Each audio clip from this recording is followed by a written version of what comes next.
Hello, my name is Aaron Cavanagh and I'm the founder and editor-in-chief of Post-Burnout.com. Post-Burnout.com is a culture website dedicated to venerating burnt-out artists the world over. This is our website's podcast where we publish full-length recordings of our interviews, which are sometimes the unedited versions of our site's articles and at other times are exclusives. If you're a returning listener, thank you for coming back, and if this is your first time listening, thank you for checking us out. We hope you enjoy and consider subscribing, giving the episodes a thumbs up if you're on YouTube, or giving it a rating if you're anywhere else. It really helps us out. Thank you. Alright, in this edition of PostBurnout.com interviews, Kieran Murphy, the frontman of the Irish 90s inspired rock band The Halez, discusses their formation, their latest track Coming For You, their upcoming debut album, his commitment to organic instrumentation when recording, why he writes, positivity in their music, traversing the modern music industry and social media, guitar music for the youth of today, and much more.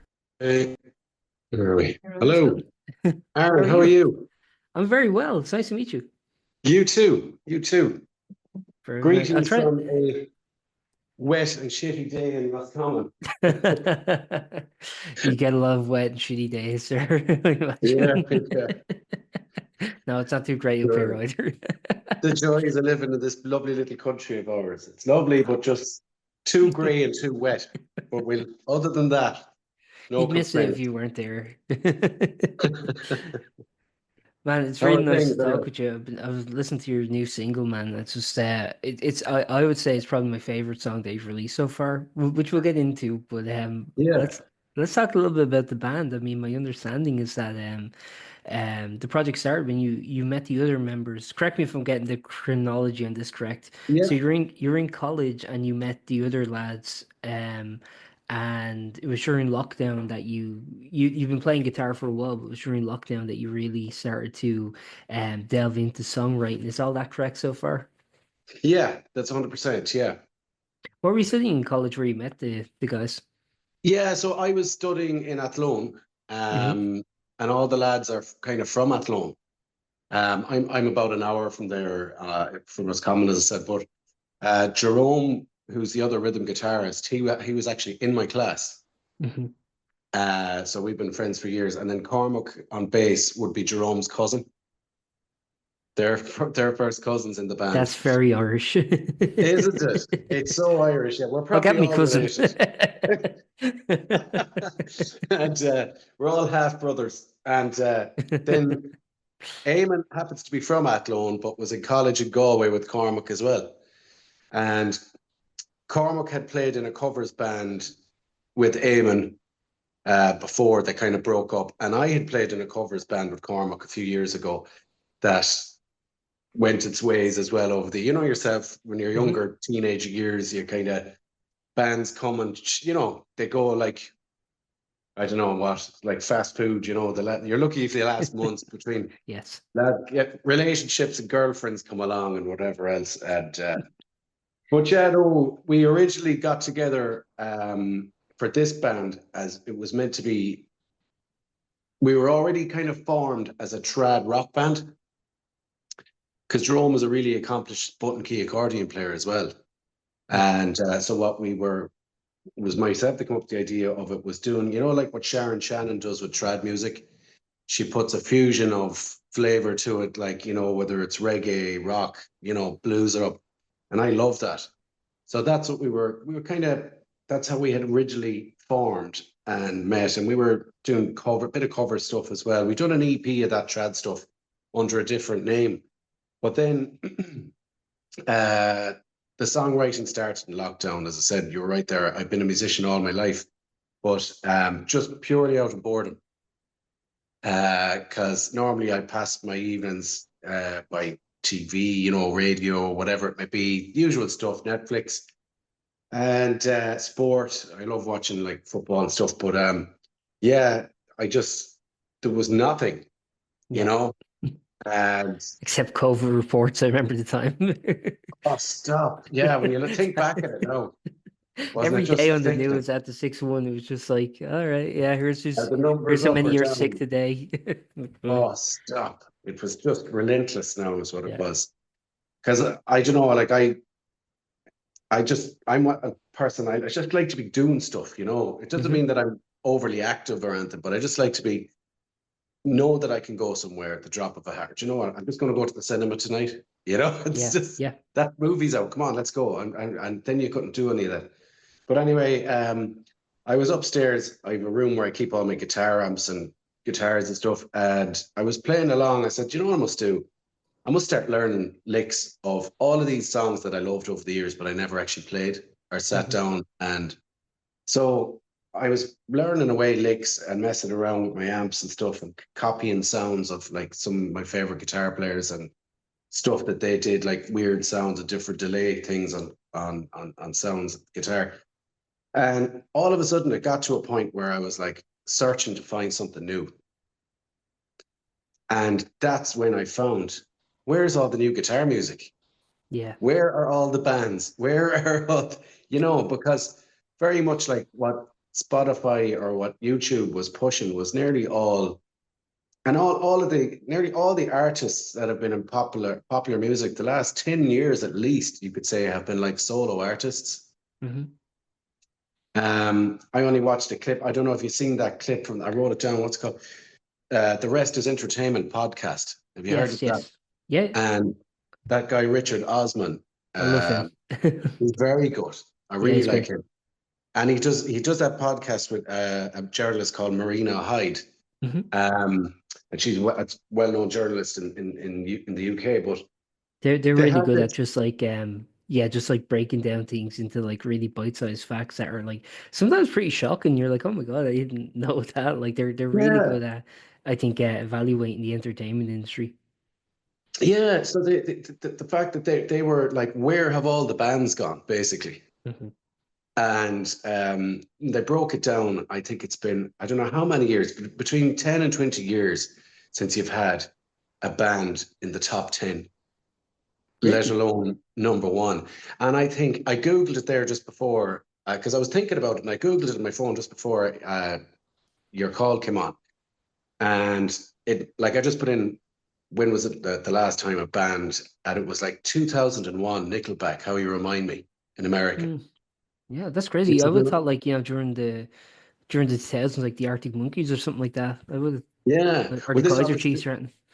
Google must have thought I was looking for the American Oh, answer okay, yeah, to sure, the sure. Billboard Top 40. But even at that, yeah, you would have had the Arctic Monkeys sense. But if they had a number one, like I'm sure they on alternative charts, but like on mainstream, Yeah, I don't know. I'm not really good with charts. yeah. But It's funny because like you think I really don't pay attention to charts, so I don't know. Like it's hard for me to tell. Like, cause yeah, yeah, I don't know. I don't know offhand. yeah, and I think what an awful lot of it was caused by was, we'll say, when certain generations growing up, if I wanted to make music when I was young, you couldn't, there was no such thing as Pro Tools or Garage Band or anything like Right. that. So the only way you could make a music was by literally creating a garage band with your friends. Hmm. And that's the only way, that's all I've ever known of music. Whereas now you don't actually have to be a musician to make a track. I Hmm. mean, I don't know if you've seen the documentary on Avicii.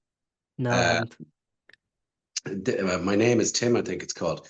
But Avicii, he wasn't actually a musician at all. Now, over time, he got to grasp a little bit of piano and guitar, but like he was able to program an awful lot of the music that he made because he was just technically really good on Pro Tools Right. and knew what a good sound was in his head or a good song. But yeah, but anyway, long story short, there was nothing new for me.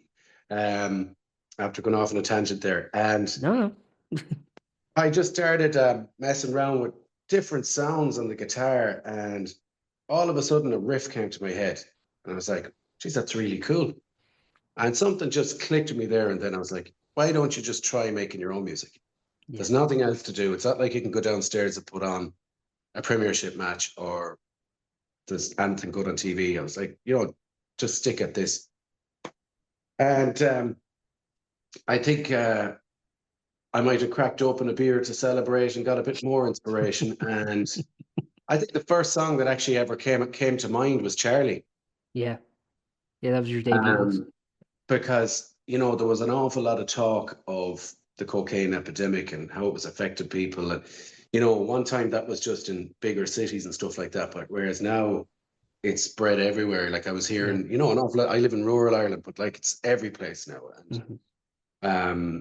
I think everybody at this stage has some story to tell, whether it's uh, a friend or a relative, or they've heard of someone or some story within their own vicinity that Yeah. has been caused by the effects of cocaine, and all the stories you read in the news every day and the tragedy. But anyway, I made a note of it and just started writing and putting the chords to it together. And I just used a WhatsApp voice note um, to send it to the guys in our group, the band. And they came back to me and said, "Wow, you're really onto something there."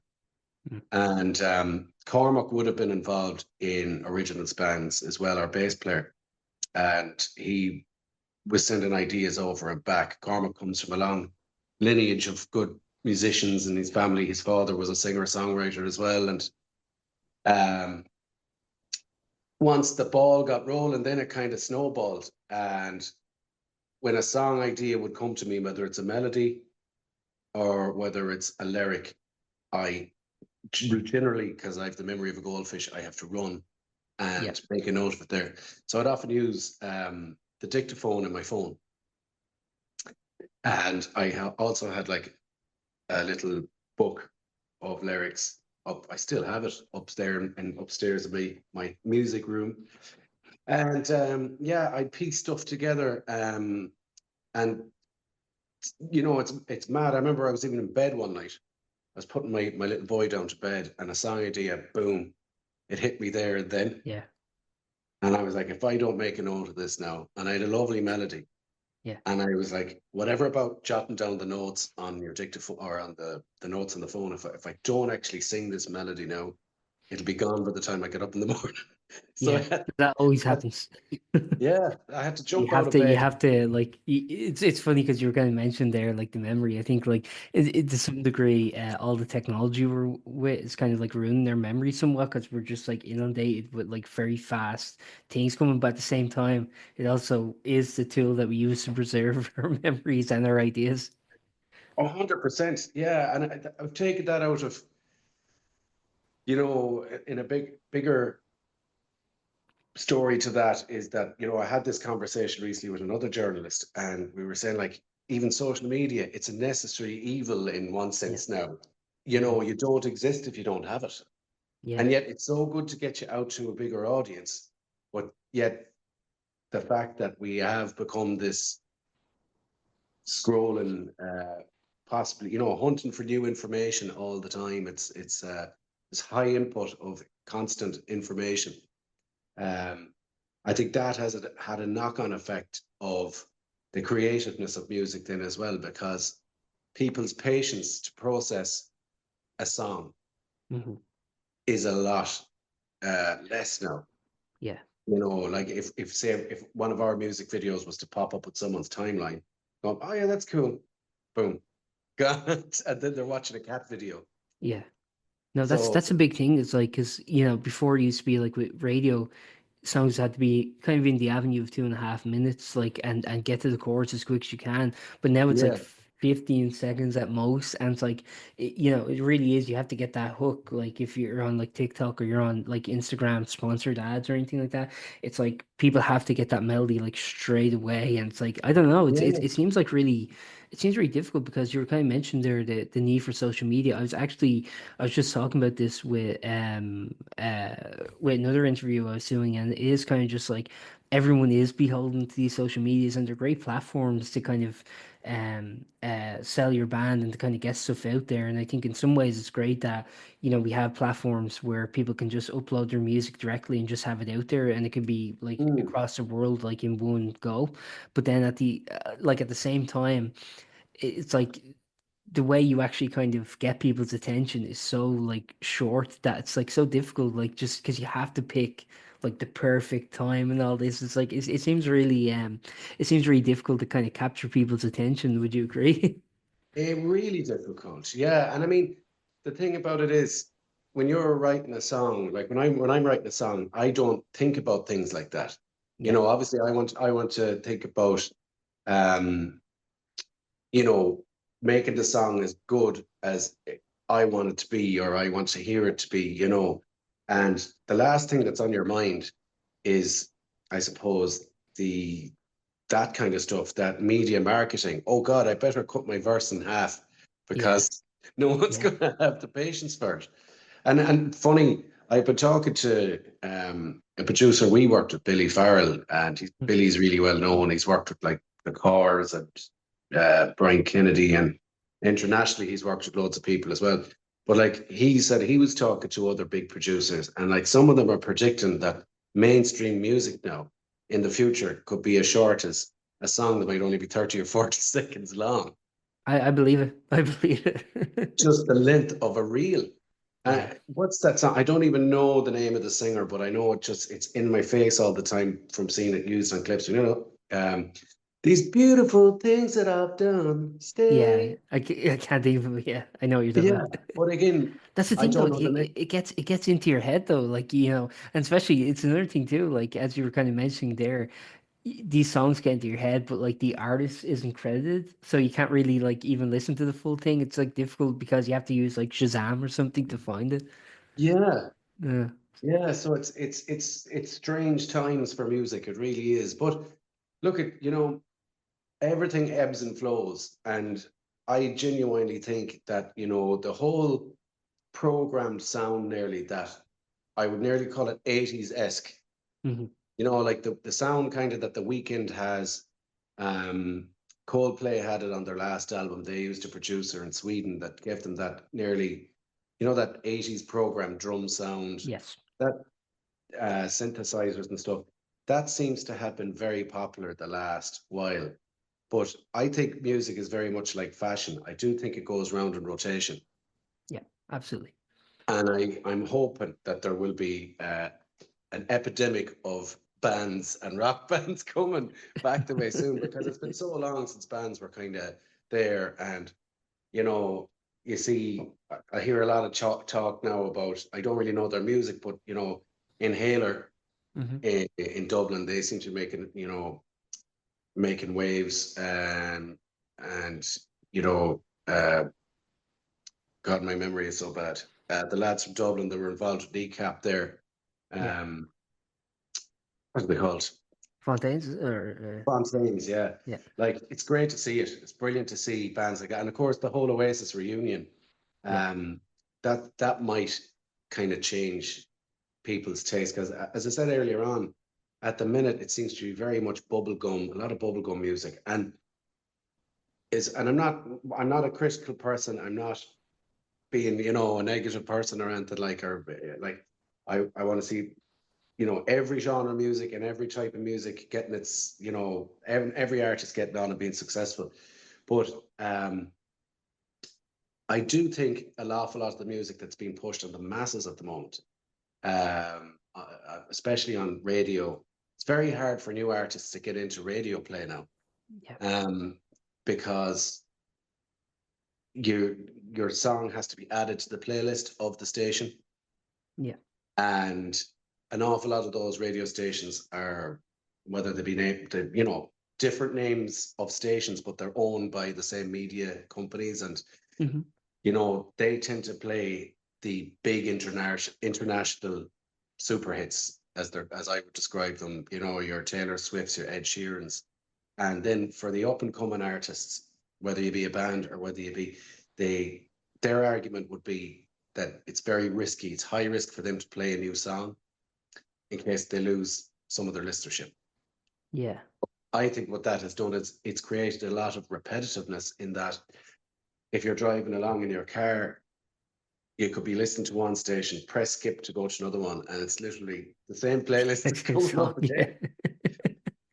So It you've is. that to contend with, and now you've got the day of, and I love podcasts. Again, I'm not being critical here. I listen to a lot of podcasts and I learn so much from podcasts, but I'm just saying it's another thing that um, music has to contend with, Yeah. that people sometimes now would put a podcast on ahead of an album, maybe, you Hmm. know.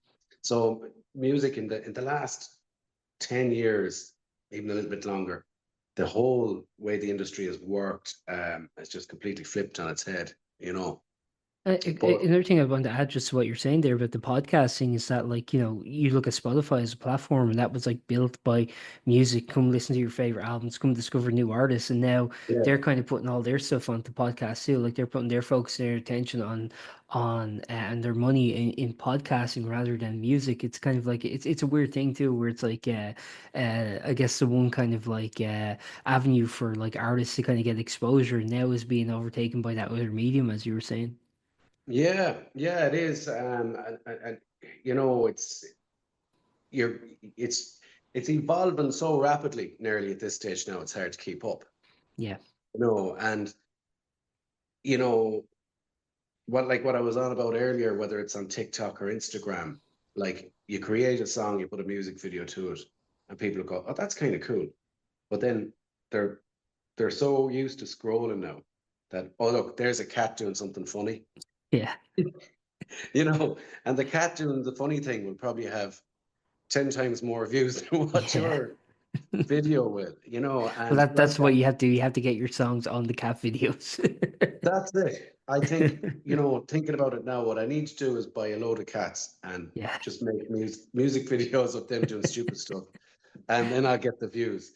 But with our music, we had it ready to release probably a long time before we actually released Charlie. And the reason that we held Charlie back, um, or any song back, we didn't know what song was going to be our first release, because to us, all of our songs are good.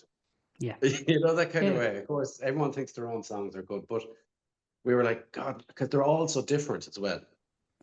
Um, the way some bands, you listen to them and you know who it is before the singer comes in at all, Right. because of their guitar sound or their keyboard sound, or like the Edge with his delay style on it. You just know it's U2 straight away.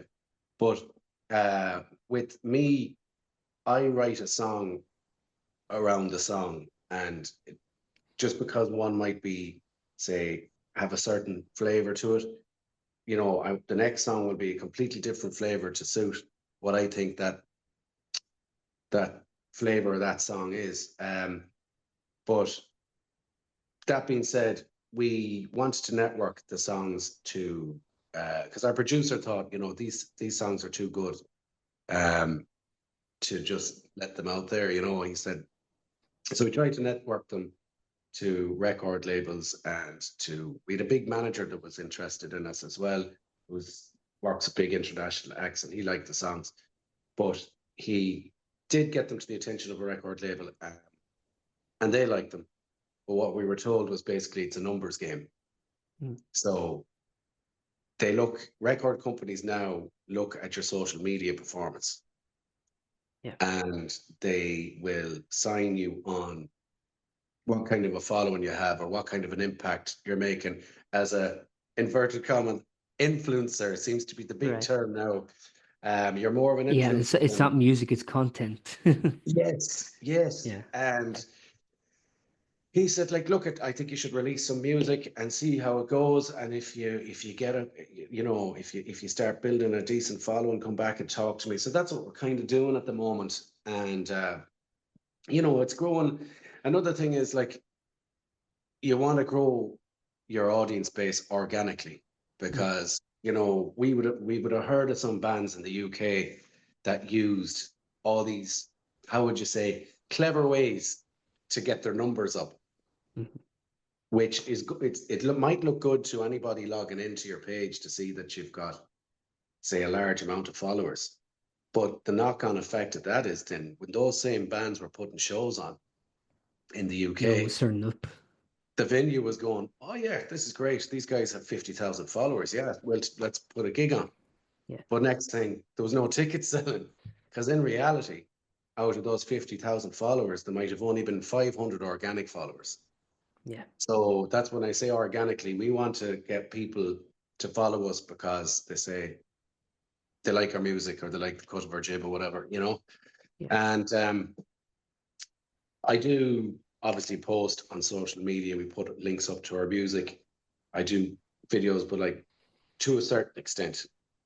The way you see some bands and they're doing like whatever the latest trend is, Yeah. or they're doing a dance, or they're, you know, like we're not going to do that stuff. It's, you No, know, you mean, it's a really good point you're making there, because like you can absolutely take out sponsored ads, you can put money into that, and boost your profile, and get people to see it mm, and all that. But it is kind of like, well, are those people going to like stick around? It's a good question, because like as you say, you can kind of artificially inflate your followers, and maybe some people will discover you through that and actually genuinely become fans.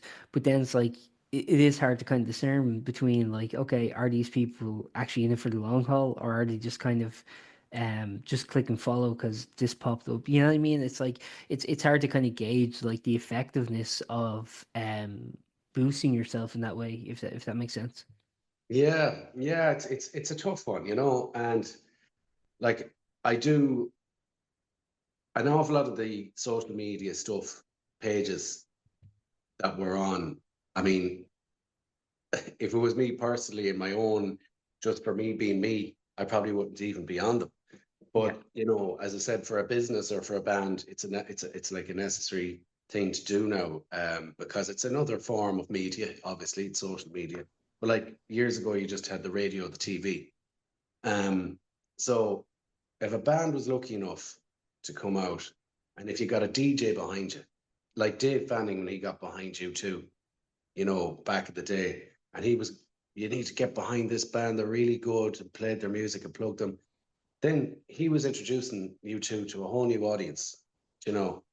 And then when that got bigger and you got on to say the likes of Top of the Pops or Jules mhm. Holland in the UK, you know, you were made. I happened to be chatting to Tony McCarroll, who was the Oasis drummer, a few months ago, and he was telling me that their lucky break was they got on the Word. Do you remember the Word? Yeah, yeah, I do with I forget the name, Tony Christian. Terry Christian. Yeah, yeah, I remember that. Yeah, yeah, Tony Christian, yeah. So he was actually, I think Tony Christian was from around Manchester as well, or yeah, Salford or somewhere. He had a Mancunian accent anyway, but he the Word was huge on a Friday night. It was kind of where people that were into bands and music and that scene watched, and it was like going to the pub without leaving your house, you know. yeah. And he they had a cancellation of some sort, and Oasis had been kind of knocking on the door of um, anyone that they could, you know, that was in the scene. And I don't know how it came about, but some mediator anyway, said there's a slot available on the Word, but you need to get down there now, you know. Yeah, And I think that's now they've been knocking on a lot of doors, doing a lot of gigs on the yeah. lead up to that, and they were already with their manager at that stage. But I mean, the point I was making, to get onto TV or to get onto radio, like even with the Late Late Show, if you got onto the Late Late Show up until say 20 years ago, you were being introduced to a brand new audience that might say, "Who is that band?" Wait till he introduces them, and they might go, "Geez, must go out and see where they're playing," or buy their CD at the time or whatever it may be. Whereas now there isn't as many people. Those platforms are, well, Top of the Pops is gone anyway. The Word is gone. So there's so many avenues in competition now for Hmm. people's attention. And even with social media, we're good friends with one of our good friends is in a big Irish band. I won't mention their name anyway, but Okay. but when they were taking off, their first hit that went viral for them, all you had was YouTube and Facebook. So when people liked the song, they were only getting it from Facebook. Whereas now that audience is divided up even more because you have TikTok, you have Instagram, you have Facebook, and God knows how many more. And even with the music platforms, you know, there's Apple Music, Spotify, Amazon Music now, and God knows how many more. So iHeartRadio. Yeah, it's nearly like your audience is being divided out further and further and further to, yeah. isn't it? And all of those profiles have a different age bracket or a different dynamic of some sort as well. Do you know? Yeah, If it's interesting because like with Facebook, as you mentioned, I think like Facebook is really waning. I find personally like every artist on Instagram, that's the only avenue I can think that like whenever I'm like doing, the social media posts for each Yeah, article I put out, like Instagram, I can pretty much guarantee they're going to be on. Everything else is like they might have a Facebook, they might have a TikTok. You know what I mean? It's like I can't always guarantee they'll have the other platforms, but Instagram seems to be the most consistent one for whatever reason, at least for the meantime. Again, these things can change because as you were mentioning, like at one point everyone had like Facebook. Even before that, it was like MySpace and Bebo and all that. MySpace and Bebo. Yeah, I forgot Yeah. about those. Yeah. I forgot So it's about like those. every artist used to have those, and then for a while it was like every artist had to have a SoundCloud, then a Bandcamp, and it's just like, yeah, I mean, like you have to kind of adjust to all these things, and it is a bit like there are people who get paid a lot of money to keep on top of these things, but I don't know. I think it's like it's so up in the air because you just never know when, like what, because especially now because there's like new social media platforms starting, so you Yeah. kind of think you think like, oh, if I got on Twitter when it was like brand new back in like the 2000s, I could have been bigger. But then you're like, well, is this new platform going to be the next Twitter or not? It's like, there are all these weird considerations you have to have. I, I often say about music as well is, a lot of it is luck. A Yeah. lot, you have to be really lucky. I mean, if I knew then what I know now, it actually happens to be a line from one of my songs as well. It's a song called Wasted Youth that we haven't released it yet. But um, on what you're saying there, an awful lot of people, solo artists at the minute that are have a big following, especially Irish ones. Lockdown is what made them. The boredom of lockdown, they started doing live videos maybe once a week or every evening. And because there was no TV being made because everything was closed and they were just putting on repeats, people tended to just watch the live videos of what people was putting out there. Yeah. And it might have been just doing covers of anything with your acoustic guitar in front of your phone. And some of those people, you know, social media, some of them would be more social media influencers rather than, advertising themselves as musicians. But those people got a huge following as a result of that, you know. Yeah. Whereas in comparison, if you were to start, I see so many people do it now. They're putting up like the acoustic covers of them doing stuff, and it's getting no traction whatsoever. Yeah. You know, Yeah. so No, a lot of it's timing, isn't it? it is. I don't know. I never really, I don't really proclaim that I like know how to work social media properly. You know what I mean? Yeah. I don't know, but it is something where again, each platform takes its own time and dedication. I suppose one benefit to kind of like what you're saying, like avenues like the word and radio kind of being inaccessible is that if you weren't on the word or you weren't on Jules Holland or you weren't on John Peel or whatever, it was like people wouldn't find you. But now there's, I guess, opportunities if you're not getting radio play or you're not getting on the Late Late Show or whatever, you can potentially still make it. I don't know. It seems like to some degree it's kind of democratizing music a little bit, but on the other hand, it's also there's because everyone's doing it, everyone is indeed doing it. So it's a little, I don't know, sometimes you don't have those kind of central platforms anymore. Like even something like later Jules Holland is still going, but I don't know if like artists are really like exploding as they used to if they get like an No. appearance on that. Then there was another point that I was lucky enough. I was on at Fanning at Whelan's launch there. Oh yeah. The last year I was there, but I was talking to a good few guys that had worked in kind of RT over the years, and there was different music people and journalists and all that there, and they were I was doing a bit of networking really is what I was at, but fairness, people would be so helpful, give you advice about releasing music and stuff, but they they were saying that we're having a similar conversation to what me and you are now, trying to nearly figure out where's it all going or where did it change or what's Yeah. kind of press I will pause say in for a advance I don't second. have answers.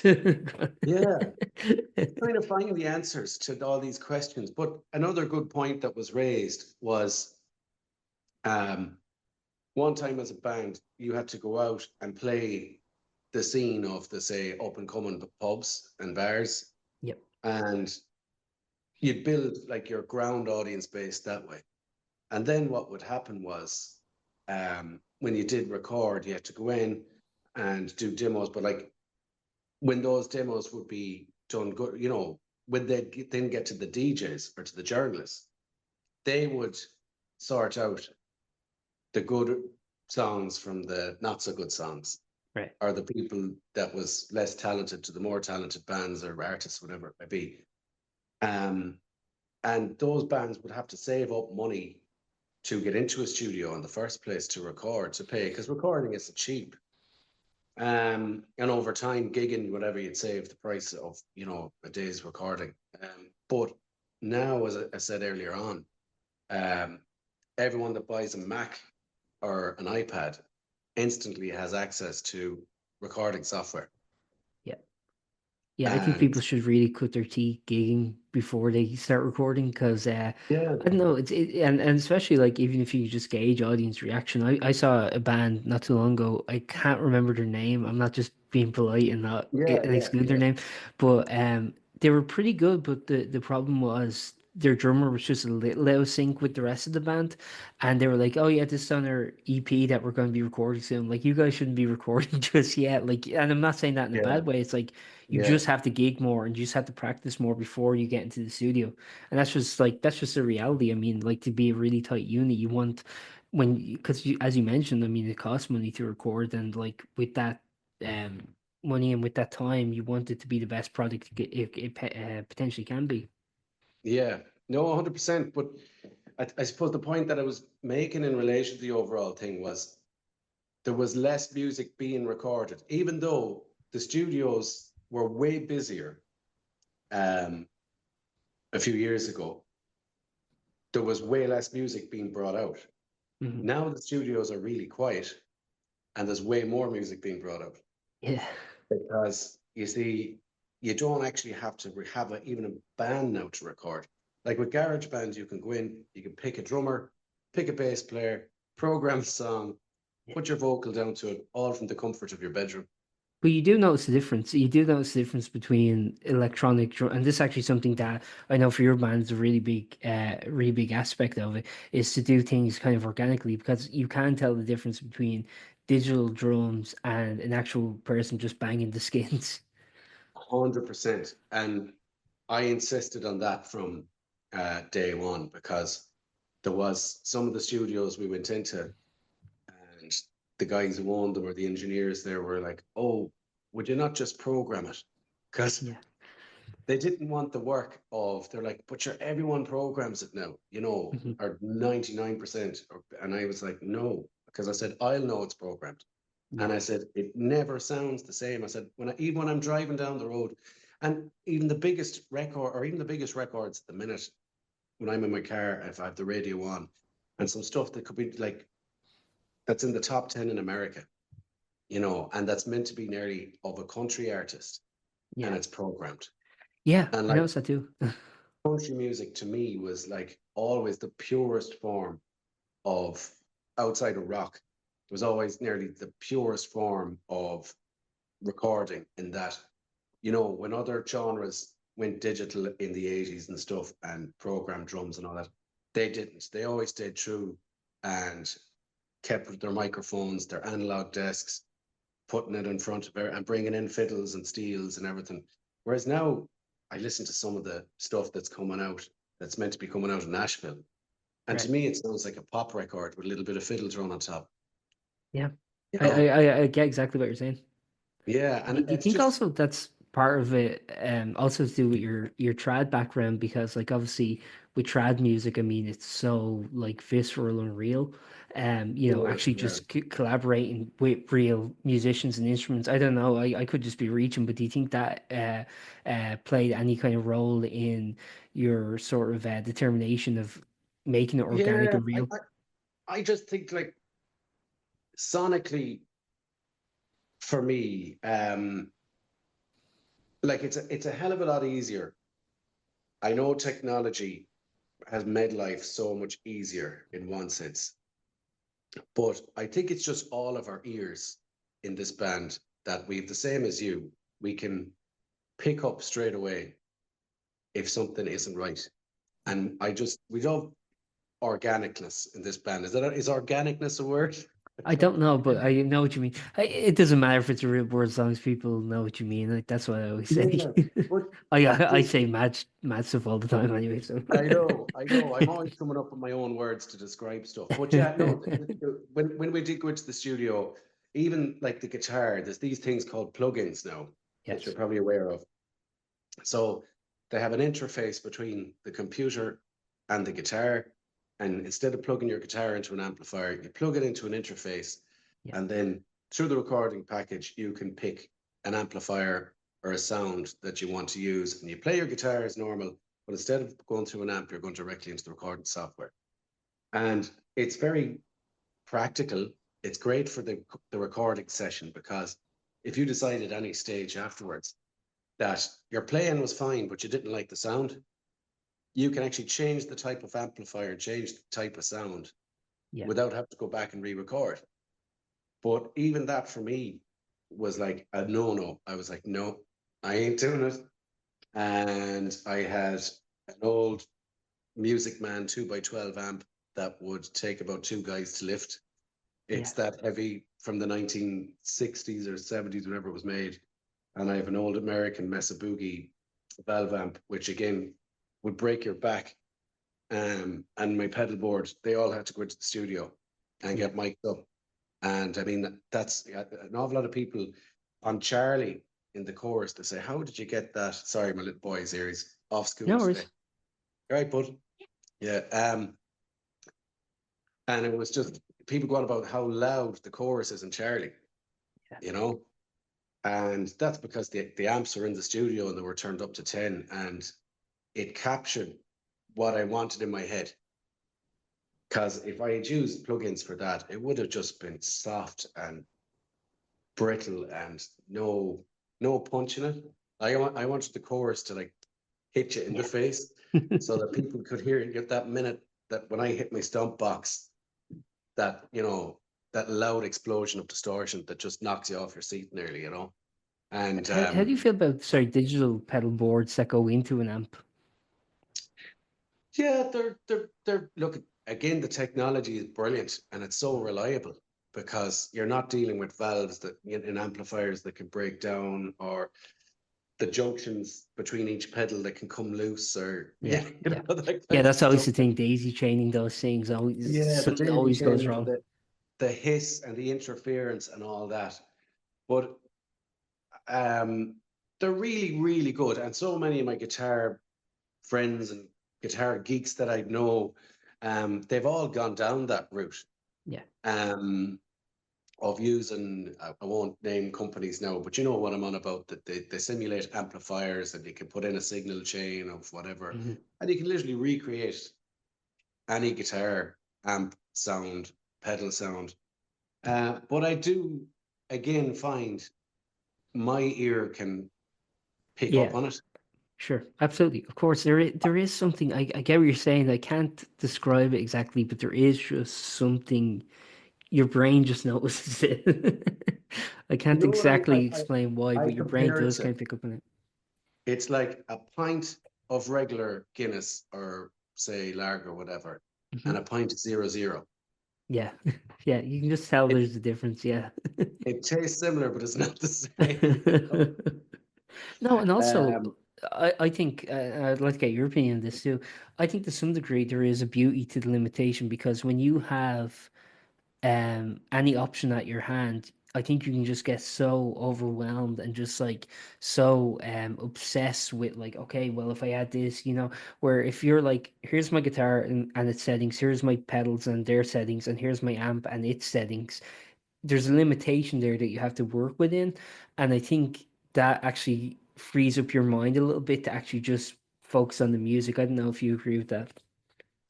yeah, I was very lucky to grow up at a time where, like now, young kids growing up, they they go to their parents, I want a guitar. Okay, no Mm. problem. Yeah. And you just go onto Google and they're readily available at an affordable price. There's big companies across Europe, who I'm on about, I think I that do, do that do yeah. great. And look, there's brilliant music shops in Ireland. Yeah. But they really have to compete. with all of these big multinationals that are, doing things that, but like, I, again, going back to that point, I always support my local businesses. Benny in the Music Factory in Athlone, that's where I buy all my stuff. And if he doesn't have it, he'll order it in for me. But yeah, but anyway, these big multinationals, kids now can get whatever they want when they want. Whereas when I was a kid, I had to beg my parents for, I'd say, a couple of years until eventually for a birthday or Christmas or something, I got a cheap copy Telecaster. Yeah. And that then I got a cheap learning beginner's amplifier. I Yeah, think it yeah. was a Vantage or a Vintage or something like that. Yeah, I But had one of those. It was a did Stratocaster, you? my one, but like it was very similar. It was like yeah, for like 100 and something you get like the guitar, like strap, the amp, A lead. and like some picks. Yeah, yeah, And yeah. I Oh, was yeah. like, and it sounded awful, but you kind of made it work. But this is the point that I'm getting to, and you brought it up actually, and rightly so. I hadn't thought about it before. But for me, if I was playing along with whatever I was playing along with that time, I had a practice amp and I had to, there was no YouTube. If you wanted to learn a song, you had to listen to it and play it over and over and over again. And all I had in the amplifier was two channels. There was a red button that if you pushed it in, it created a distortion. Yep. And other than that, I had no delay, I had no pedals to mess with, I had nothing. And out of that, I had to use my fingers and the way that I manipulated the plectrum to sound like whoever I was trying to learn, you Mm. know? Whereas now, as you rightly said, people are going to buy this box which has every amplifier ever invented, every pedal, sound, and I think they spend more time. And then what gets lost out then is the actual feel, the Yeah. fingers.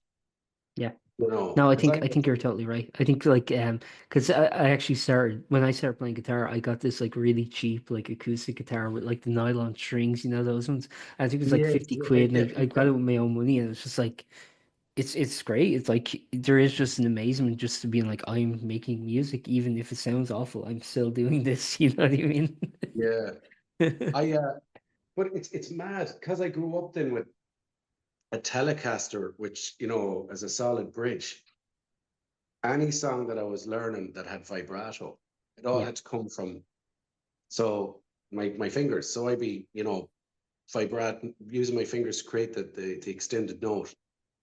And then I see some modern guitar players now, when they're playing maybe a song that I would just play using vibrato, they're reaching down for the trim arm every 2 seconds. Yeah. Yeah. So It's they've creating a no, dependency on something they could do organically. yeah, yeah. Yeah, I get what you're saying. Yeah, it's interesting. Like, so do you think it's making musicians a bit more limited? Is that a fair thing to say, or? Um, like we take the great one of the great guitar players in this country, Anto Drennan. Mhm.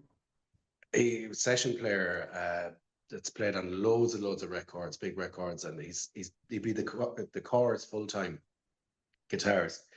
But like I've heard it said about Anto, you could give him a guitar, plug it into like a Kellogg's box, and he would make it sing. Yeah, yeah, And people have said they've seen him show up to gigs with like one pedal and a practice amp, and he's just sounded incredible, you know. yeah, And then like that, you see, say, younger generations players, and they're still fantastic players. Like I know some young guys that are playing, and God, they're absolute wizards. But like that, they've grown up with all the tech, and they've grown up at a time where YouTube and all these things were available to them. Like I'm sure they would, but the question would be if you were to put them in an Antro situation where they can just plug into the box of Kellogg's cornflakes, would they yeah, make it sing the same way as he could? I yeah, think, look, a lot of it comes to the fingers, isn't it? You yeah. know, No, absolutely, it's absolutely. the source of this. Like, take away all the tech and everything. What it is the fingers hitting the neck, and the Yeah, way that you manipulate the strings is where the sound. It's the original source.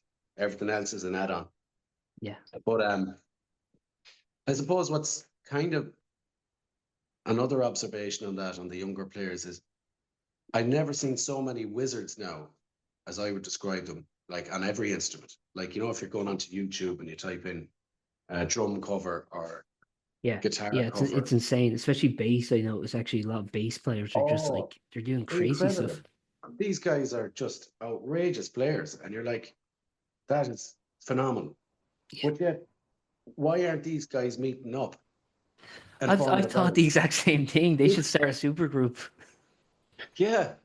Yeah. I mean, you know, I know, like from where I live, you know, up to a regional, let's take a region from where I live here. Like I could name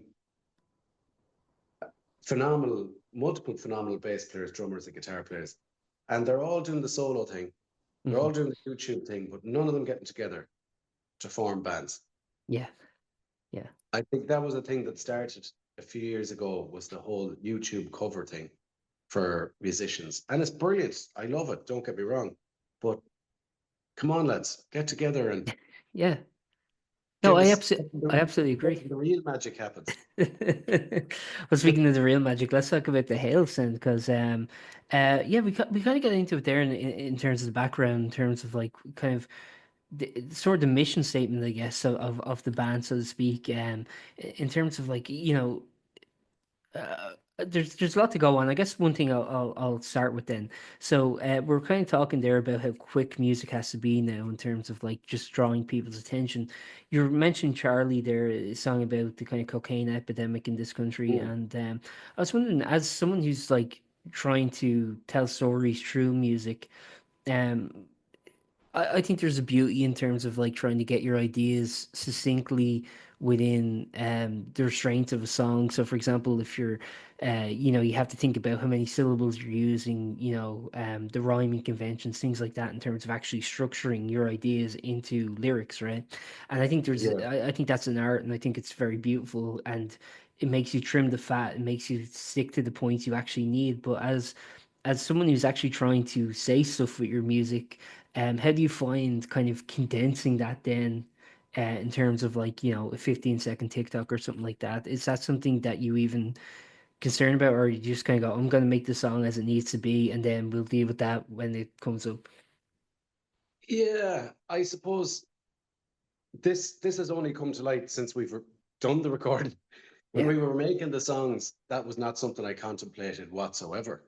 Um, I suppose when I was writing the songs, I just wanted to get my story across and in the best way I could, whatever the subject matter was, and make a song that, you know, that one I would love to listen to, that I like, you know what I mean? Yeah. And then hope that people could see, to have the same taste and say, God, I love that guy's sound, or I love that guy's what he's gone for there. You know, Yeah. same as to me, a song is a piece of art. You know, it's like you put your heart into it, you put it up on the wall, and you just hope that people are going to come along and go, "Oh wow, look at that! Isn't that really Yeah. nice? Isn't that really good?" Um, so none of the none of the marketing or none of the social media strategy uh, was involved. I hadn't thought that way whatsoever, because I wasn't even on social media when I was writing these songs. Yeah. So, I mean, all of that stuff about, you know, time limitation and real length and all that, that is something I've learned afterwards. So thankfully, these songs are pure. And and I think if I, you know, with the help of God, when I get to write album number two, I'm going to stick to my guns, and I'm going to still keep writing songs the organic, original way, and not let social media dictate um, how long a song should be or what the content should be. I think when you do that, you're selling your soul a bit, aren't you? I agree. Yeah, I think also it influences your songwriting going forward because, again, if you're just thinking about the mathematics of it all, I don't know. I think it destroys some of that organicness of just trying to actually make something good. I was only thinking this, like, you know, imagine if Pink Floyd were coming out now, if they were just at the beginning of their careers. Dark Side of the Moon, 15 seconds. Yeah, yeah, or The Wall Part Two and all this kind of stuff, and the big long intro. So, um, it's gas. Would they? I don't think Roger Waters or I don't think Dave Gilmore would give in to TikTok or Instagram. I think they'd stick to their guns too, you know. But Actually, to be it's fair, though, so the wall would have good visualizers for social media. I think, like the guy coming out of the wall and all that, that would work on social media. I think. yeah. But again, you know, it's the whole attention span thing, isn't it? Like, and Yeah. I've talked to friends who have literally been at concerts or played at concerts where they've seen a certain age demographic of people, younger people, let's just say, that dress up for the occasion. They come in, they get the selfie, and they're kind of like, Mm. "We've got what we wanted, you know. We can kind of go now." Yeah, they check. Yeah, they check out. I noticed that too. Like, yeah, because when I go to gigs, I'm sure there's logistical reasons like public transport and all that, and I understand. But Yeah, like, yeah, I yeah, notice people do kind of check out a little before the gig ends. I'm like, all right, which they're right. I mean, they bought the ticket, I guess, but it's just kind of like I'm like, oh, I want to be here for it. You know what I mean? If I know, I know. Like Liam Gallagher had a post about, I think it was Liam or Noel or one of them had a post Mhm. about Nebworth back in whenever they did it back in the 90s, and I think it this was sea of 95. people, 95, I think you're right, and this sea of people, just an incredible audience, and Yeah, they're all in the moment, singing along, hands in the air, looking up at this brilliant band, rocking the place. The energy that's there is incredible, and not a phone to be seen, thank God. yeah, And you know, compared to now, like people, they're living through their phone, aren't they? They're capturing the moment Mhm. in this device in their hand, and like not rather than through their own to their eyes themselves. I agree. Right. It's strange. Look at, you know, it's the direction that we're going as humans, but I don't know. It's I think art is there to be kind of but there's an energy in music, and you need to feel it, you know, Yeah, at a gig. Just let it go and just let your let your emotions enjoy it and feel yeah, it. And you know, it's like, why do people instantly like tap their foot or do air guitar or you know feel the need to without even thinking about it? So yeah, like that's a lot of it with our music as well. I just mentioned energy there. I wanted ours. Our music has an awful lot of people have said it to us even before we recorded. When we were playing covers before we done our own music about the energy that's in the band. You know, I remember a friend of mine, he's a singer songwriter before, he was at one of our gigs and he said, God, if you could ever capture that energy on a recording, he yeah, said, if you could ever bottle it, he said, and I do tend to find that, again, I'm not taking swipes at any particular type of music out there at the moment, but an awful lot of popular music now has a nearly negative energy to it. You I hear know, what I you're saying. think the overall product, not just lyrically, just the overall, say, BPMs of the song, the rhythm of the song. Um, you know, there's no music, no instrumentation on the, you know, it's how would you say, do you know the best way to describe it is for me? Do you remember the scene in Father Ted where Tommy Fleming, or what's his name? Yeah, no, Tommy, oh, Tommy Tiernan. Tommy Tiernan. God, Yeah, when I he's hit listening to upon, Radiohead in the bus. yeah, that's what it's like for me. It's like that Radiohead song, but like, Jesus, I need give me that Radiohead song ahead of any of. But at least there was live guitars and drums and stuff going. Whereas now it's just, I don't know.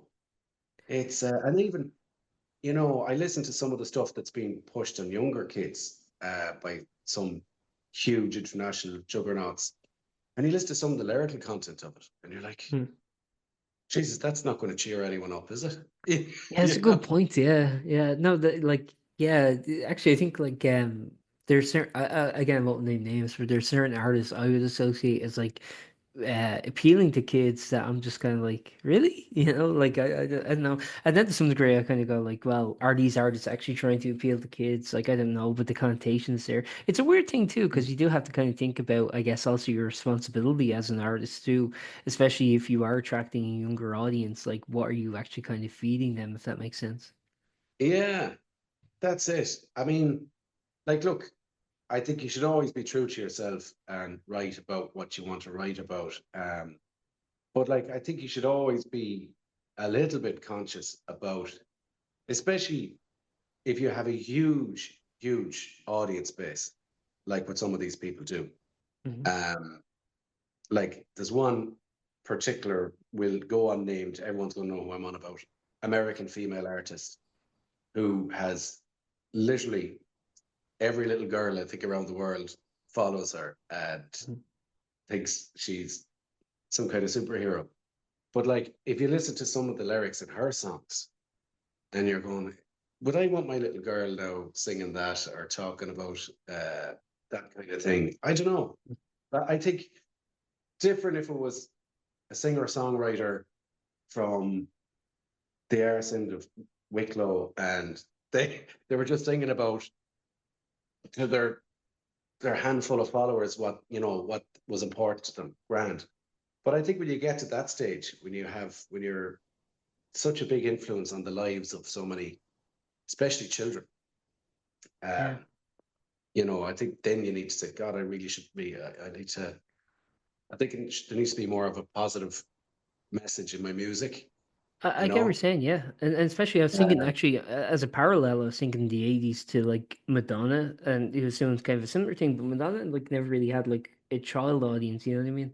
Like she yeah. never really appealed to children, so it's a bit of a No, it different was always. thing. It was like, yeah, it was. It was kind of like the strong, independent women Hmm. that she appealed to. I think it depends on who your audience base is. Like, if you're Ramstein, you don't need to worry about these things, Sure, yeah. because you've got grown men, that just want to come and headbang to your music. But yeah, I think when depending on your audience base, I think you should be a little bit more conscious of what you're saying or what message you're portraying.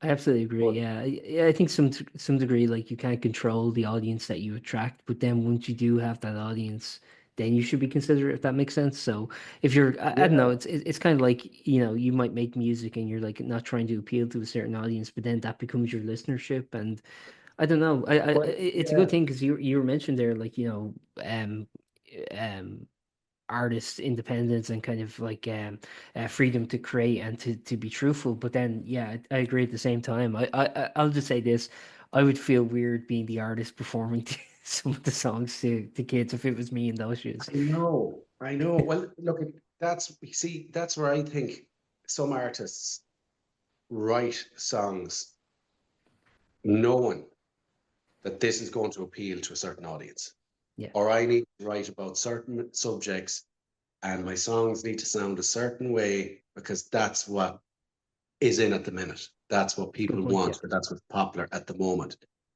Um, and could I do that? No, I don't think I could.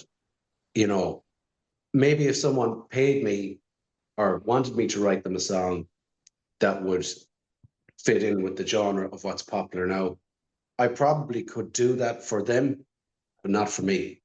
So yeah, when I sit down to write a song, I write a song that it only appeals to make me happy. And I hope then, like I said earlier on about the art, putting it out there. I think it's selling your soul.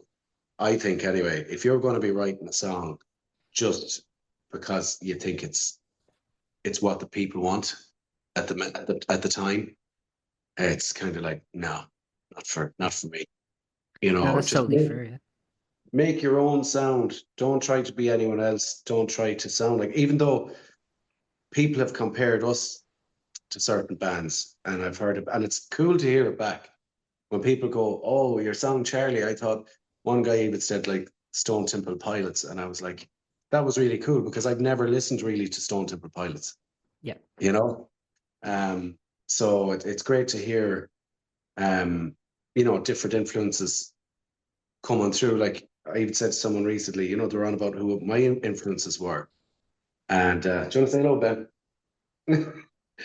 Sorry, the fella's No, here. absolutely. But like I was saying, funny, I love Sam Fender. I like Sam Yeah, Fender a lot. And he was a huge fan of Bruce Springsteen. But yet I wasn't a fan of Bruce Springsteen, didn't really get his music at all. yeah. And, you know, it's a funny like how Hi. these things can happen. He'd say he's bored. He's off school today. All right, buddy. He's I watching won't give your Harry dad Potter. too. I won't give your dad too much longer. Ah, you're all right. No, no, no. Take your time, honestly. I'm Yeah, enjoying this interview. It's really good because some of the interviews I've done already would be with journalists who wouldn't really have a music background, yeah. you know. So I've really enjoyed talking to you because it's like talking to myself. Sometimes you just have to talk to the mirror. Yeah, yeah. The mirror's talking back. It's great. I did have a question. We were kind of talking about people's attention span for music and for longer forms of music.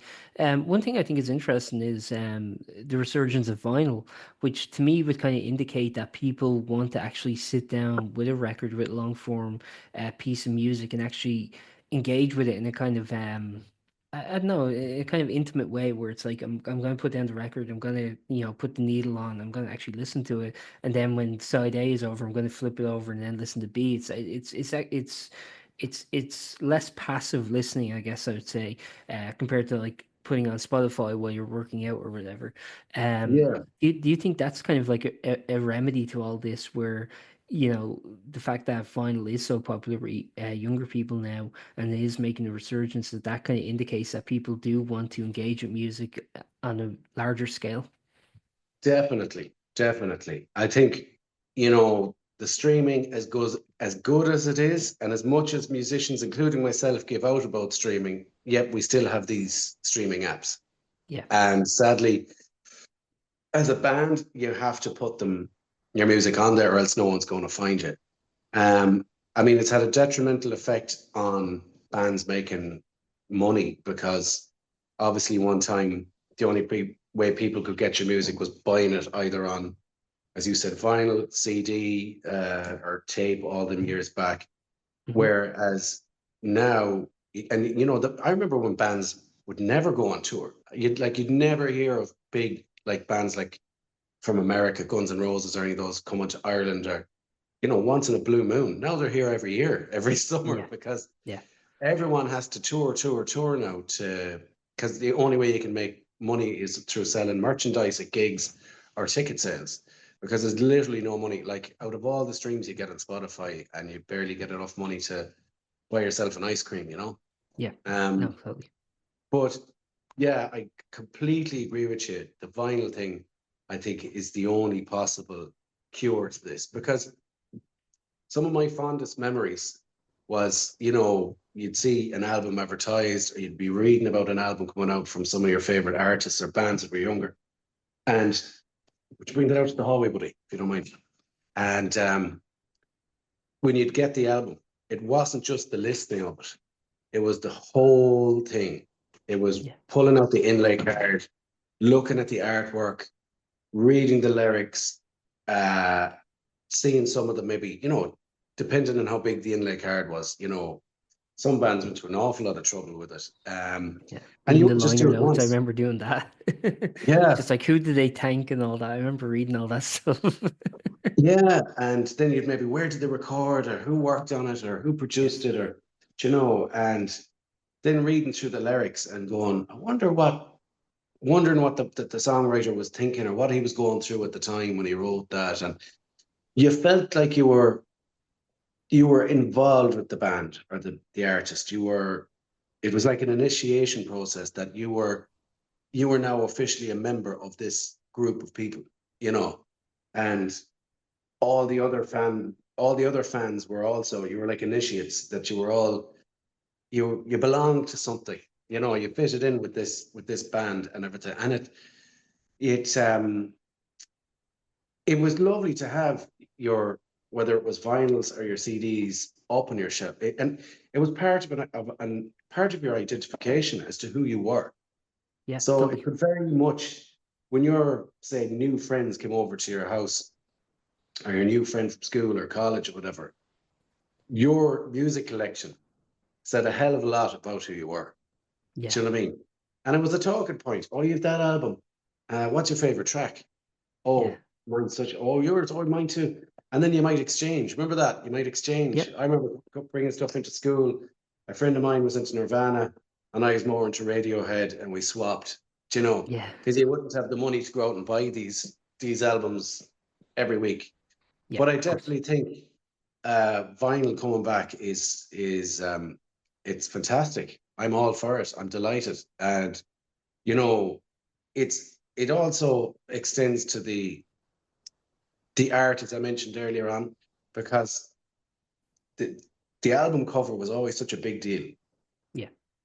and people take album covers for granted now, especially when you see it in digital format on a streaming app and you see this picture and it's coming up in a pixelated form compared to when you held that lovely glossy Yeah. vinyl cover Yeah. with that beautiful artwork on it. And there's And do you more. do you remember when like they used to simultaneously release the vinyl and the CD, and you would see just how larger, like how much more the image you'd actually get on the vinyl compared to the CD, because they'd have to Yeah, crop it and stuff like that, and it was always like, oh wow, like you could almost just buy it as an art piece even if you didn't like the record, if the album art was good enough. exactly. And bands used to do that. I remember I had wherever it went to, it would be worth a fortune now. It was like I think it was at all the B-sides or something that Oasis released. And they had put it into like a 3 CD format Yeah, yeah, yeah. Where that you'd open the fitted, discs, yeah, but it fitted inside like a Benson and Hedges box. yeah, Now they couldn't write Benson and Hedges for obvious reasons, sure, but like this giant cigarette box made from plastic, yeah, and you opened up the top of the cigarette box and the CD slid out. yeah, Like, and I don't know where it went. I know maybe yeah. moving house at some stage or whatever, but like I'd give anything to have that now. Yeah, there was a great documentary recently about the band sorry, no, the what would you call them? They were kind of like graphic designers called Hypnosis. It came out last year. I forget the name of the documentary, but it's a really good documentary. And they talk about how they actually designed a lot of the art to make it more like dynamic and interesting to try and, as you mentioned, that kind of thing where it's like, you have this kind of physical thing, and you can make that interesting too. The actual art of it interesting and dynamic and actually kind of get you, as you said, kind of like into the music a bit more, into the feel of the record before you even listen to it. I think Oh that is yeah, like an art in itself, and I think hopefully now, because like a lot of albums, a lot of vinyls now, it's pretty generic. It's just like you open the sleeve, you take it out. But I do think like yeah. if it makes a big enough resurgence, people might start ponying up some cash to actually try and make the actual experience a bit more dynamic. Because I agree with that. Like it's always great. One of the one of the studios we actually recorded in, the owner were chatting about this one day. Again, everybody who's involved in music, whether it's from musicians to journalists to everyone's kind of thinking the same thing. How can we Make it get it interesting. back? Yeah, how Yeah. can we make it interesting? And he had this great idea, which I thought was good. But again, would you have to have each band or each artist have to have their own website to sell this? But basically, um, that you get a physical book Hmm. product when you order the album that comes, and it's got like a CD, all the information, all the pictures, stories, everything, and then maybe a code to the album that you could download it for free to stream it whenever you want. Yeah. But that was just his idea. But like again, it's very similar to the vinyl. Um, but yeah, it's hard to know where it'll all go, isn't it? But Yeah, I think we definitely especially need to because go like back. it could all disappear one day. Spotify could just shut down one day, and then that's all your music on. It's good to have that collection and just be like, there, that's mine. And actually, Yeah, the other that's thing I was the going to other mention side. is I don't know if you've had this experience, but sometimes I'll go back to my old CD collection and I'd be like, "Ooh, that was that face." You know what I mean? Oh, that was Yeah, then. You're yeah, kind of yeah. embarrassed about some of your selections, but What that's was I growth. thinking? Yeah, You but it kind of know, shows you as a person still in a weird way. You're like, "Oh, that was me at 15." You know? yeah. And then there was the times where you'd nearly just I know I was listening to. well, it's okay to mention them, but was it Daft Punk I had on the other day? Yeah. Just, I don't know how I ended up with, like, my wife just looked at me and she was like, how did we all listen to that? How did we? And at the time, they were like, everyone loved them, but it was just, listen to it now, it just didn't have the same impact as what it did I have back to in the day. revisit Daft Punk and give you my opinion. It's been a while, actually. It's been Yeah, probably a couple of years since I've listened to Daft yeah, Punk, to and I be don't know honest. how I came. I think I accidentally I was listening to the Chemical Brothers, and then I Yeah. accidentally I don't know how Daft Punk popped into bed, and I was like, I must go back and give them. But like I was trying to, I couldn't remember any individual songs. I had to go through Yeah. them all to kind of, and I was like, oh, I remember that, I remember that. But then listen to it now, all these years later, I'm like, oh God, you know. Well, actually, this is an interesting thing too, because like with your band, the Hales, I mean, obviously you have like so much like music history to kind of go back on. So to some degree, do you think that's an advantage you like we have now in the modern day, where you can kind of actually listen to a bunch of different music and go, this is stuff that has longevity, this is stuff that like persists through all this time. That's what we should be going for. Um, I suppose if I was going back to our point earlier about the TikTok and all that, if I was tactical in my thinking when writing a song, you might think that way. But I think in my what happened with me, it just happened to be pure luck Hmm. that um I like an awful lot of the modern music just doesn't do it for me. When I if you go back in my playlists, it's like when I started learning guitar when I was a kid back in the 90s. You know, the bands that were big at the time were like Manix, Oasis, The Verve, um, you know, and then obviously you were learning when I was going to guitar lessons. Some of the guitar teacher was teaching me like stuff from like Dire Straits and Guns N' Roses and American bands and stuff like that. Hmm. So that from those that genre of time and those bands are still to this day what I listen to. You know what I mean? That organic, as you said, stand the test of time music, um, the fast food music, all that stuff that has come since. Even some bands, and even what would be regarded as some singer songwriters that have come since that, say, some musicians would be drawn to. I was never really drawn to it. It just didn't do it for me because it just didn't have the same energy, the same soul in it as what that music did. Do you know? So I suppose that's why our songs have that flavor that they have. Uh, that kind of indie Britpop sound is kind of that's my favorite type of music in the whole world. Yeah. And it was just for me, it was such a great the songs that came out that was just I don't know, it was just like a golden time for music, I think, and a testament is to it, like those songs are still getting as much airplay nearly today as what they did back then. Like if you look at Oasis and Blur, and like even Mannix are headlining, is it Forest Fest down in Leash? Yeah, in emo, isn't it? Yeah. Emo, yeah. Some of the acts on that are absolutely brilliant, and Yeah. I'd be hoping to go to that myself. Well, the dream would be to perform at it. Yeah. If That would anybody's be reading this article from Forest Fest, please get in touch with us. We want to perform at your festival. But yeah, no, that festival. That's really standing out to me. And again, Yeah, I think when you go Suede back headlined to last year, didn't they? Like they're still around, Suede, and Wade, yeah, yeah, and I they think they were headlining last year and stuff. It's a really great did I read, festival. I wanted to go to it last year, but it's just did I read time. somewhere that they're actually, I think, going to do another album, Suede or something. I only read something Oh yeah, about they're still them. going. Yeah, yeah, they're still Yeah, putting stuff out. yeah. Jarvis Cocker is one cool dude, but Yeah. I always loved them. But like that Billy, our producer, when he heard the songs, he was like, he said, basically, you're a festival band Mm.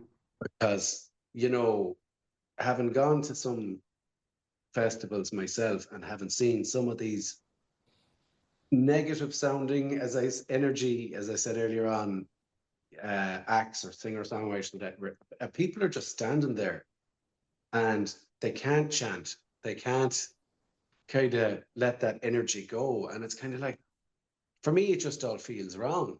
Hmm. We're standing in a field and nobody's dancing and nobody's going crazy. Whereas, like, you see, I was at Liam Gallagher there last summer, and I mean, when they came out and when he played Rock and Roll Star in the Three Arena, I mean, all you could see was just pints being thrown in the air, the energy in the room. It was just class. You know what I mean? Yeah. And you're like, this is where it's at, and that again, that's not sounding like bias towards any genre or type of music or singer songwriters or anything, but like, I remember seeing a really big singer songwriter from England uh, advertised to play Crow Park, and he sold it out. And I thought I wouldn't be a fan of his music, but fair play. But Hmm. like, I thought, surely now when he puts on his show, there'll be, you know, he'll bring a drummer, he'll bring a bass player, he'll put a band around it, and maybe he might edge up the sound or edge up, put on it, make them different for the live performance. But ACDC had been in Crow Park like a week before, and I had seen videos on social media of that and photographs. And you could just imagine, again, the energy in the place. It was like a bomb went off. Yeah, I wasn't at the show, but I was in Dublin that day, and getting the transport home, it was like everyone had like the devil horns, like the lighting up Yeah, devil yeah. horns and all that, and But yeah, just people good old seemed rock and like roll. completely buzzed. Yeah, and just good old rock and roll. You don't need dancers. You don't need all the gimmicks. You don't need those glow in the dark bands and stuff. Just let a band come out with high energy songs and play and just blow the place apart. But the other guy, the UK singer songwriter, uh, Sure. he came out on stage with Croke Park with just himself and his guitar and his loop pedal. Yeah. And I was like, that's so disappointing. And like I seen pictures and videos, and like there was no energy in the place. People were just standing there listening to the music. You know, you're as well be at home in your kitchen. Yeah. It's No, I get exactly what you're saying. Yeah, I think like yeah, it's funny. I never really thought about the energy of it, but I think you're absolutely right. I mean, there is, especially for like a big stadium gig, a big summer yeah, stadium gig, you want kind of like, you do want that buzz, you know what I mean? I get the appeal of that, like even in an arena setting where it's like, okay, we're gonna come here, we're gonna like listen to this. But yeah, I think like if you're forking out the money to go to like these big like outdoor summer stadium gigs, like yeah, you do kind of want that buzz. It's a really good point. Yeah, it's absolutely. like yeah, Yeah. And and it's even like festivals too. Like if you go to like Electric Picnic or something like that, you want the headliner to kind of be explosive. you do, because you're paying good, but you're like you want to be, you know, you want to get that buzz nearly that you get from drinking or whatever. Yeah. Like it's that's part of the experience. And yeah, it's kind of gone out of a lot of, and I've no doubt it'll come back. But like, I'll tell you an interesting thing, man. I was working at the Electric Picnic in 2022, and it was an interesting thing on the Sunday night. It was a very interesting thing to see because I was working near the main stage, and mm, each act was trying to like. I don't think it was intentional, but trying to like one up each other. Like I don't think that's what they were actually doing. And it was interesting because it was like each time a new act would come on, there was like the festivities would get bigger a little bit. You know what I mean? It was always like okay, something would happen, and it was just like it was a really nice buzz because it was like even if you weren't into the act in question at any given time, it was like you could just kind of see like everyone was kind of giving it their all to try and make the show um distinct, you know what I mean, and to of put it in course, of people's memory course. and to kind of go like here's the next thing, you know? Well, that was how we got onto that point as well. Is I think what you were saying there about the influences. Like I was lucky to grow up at a time where learning guitar when I was like him, that those bands Hmm. are out. But like if you take it now, a teenager that's like getting into music now or might be learning guitar or whatever instrument he's learning, um, what bands or artists are on the mainstream at the minute Mm. that would be having guitar solos or drum solos or anything in their music, or that would inspire like for me, when I was younger, turning on the TV, looking at all the English channels, there was multiple music programs, and you'd see like Top of the Pops, stuff like that. And that's what I want. That's why I wanted to play guitar. I remember that one of the first guitars I ever seen was a red Strat, Fender Strat, and I think it was on Top of the Pops. And I was just so blown away by how beautiful that instrument was. The the lovely red paint shining and under the lights of the studio and the white scratch plate.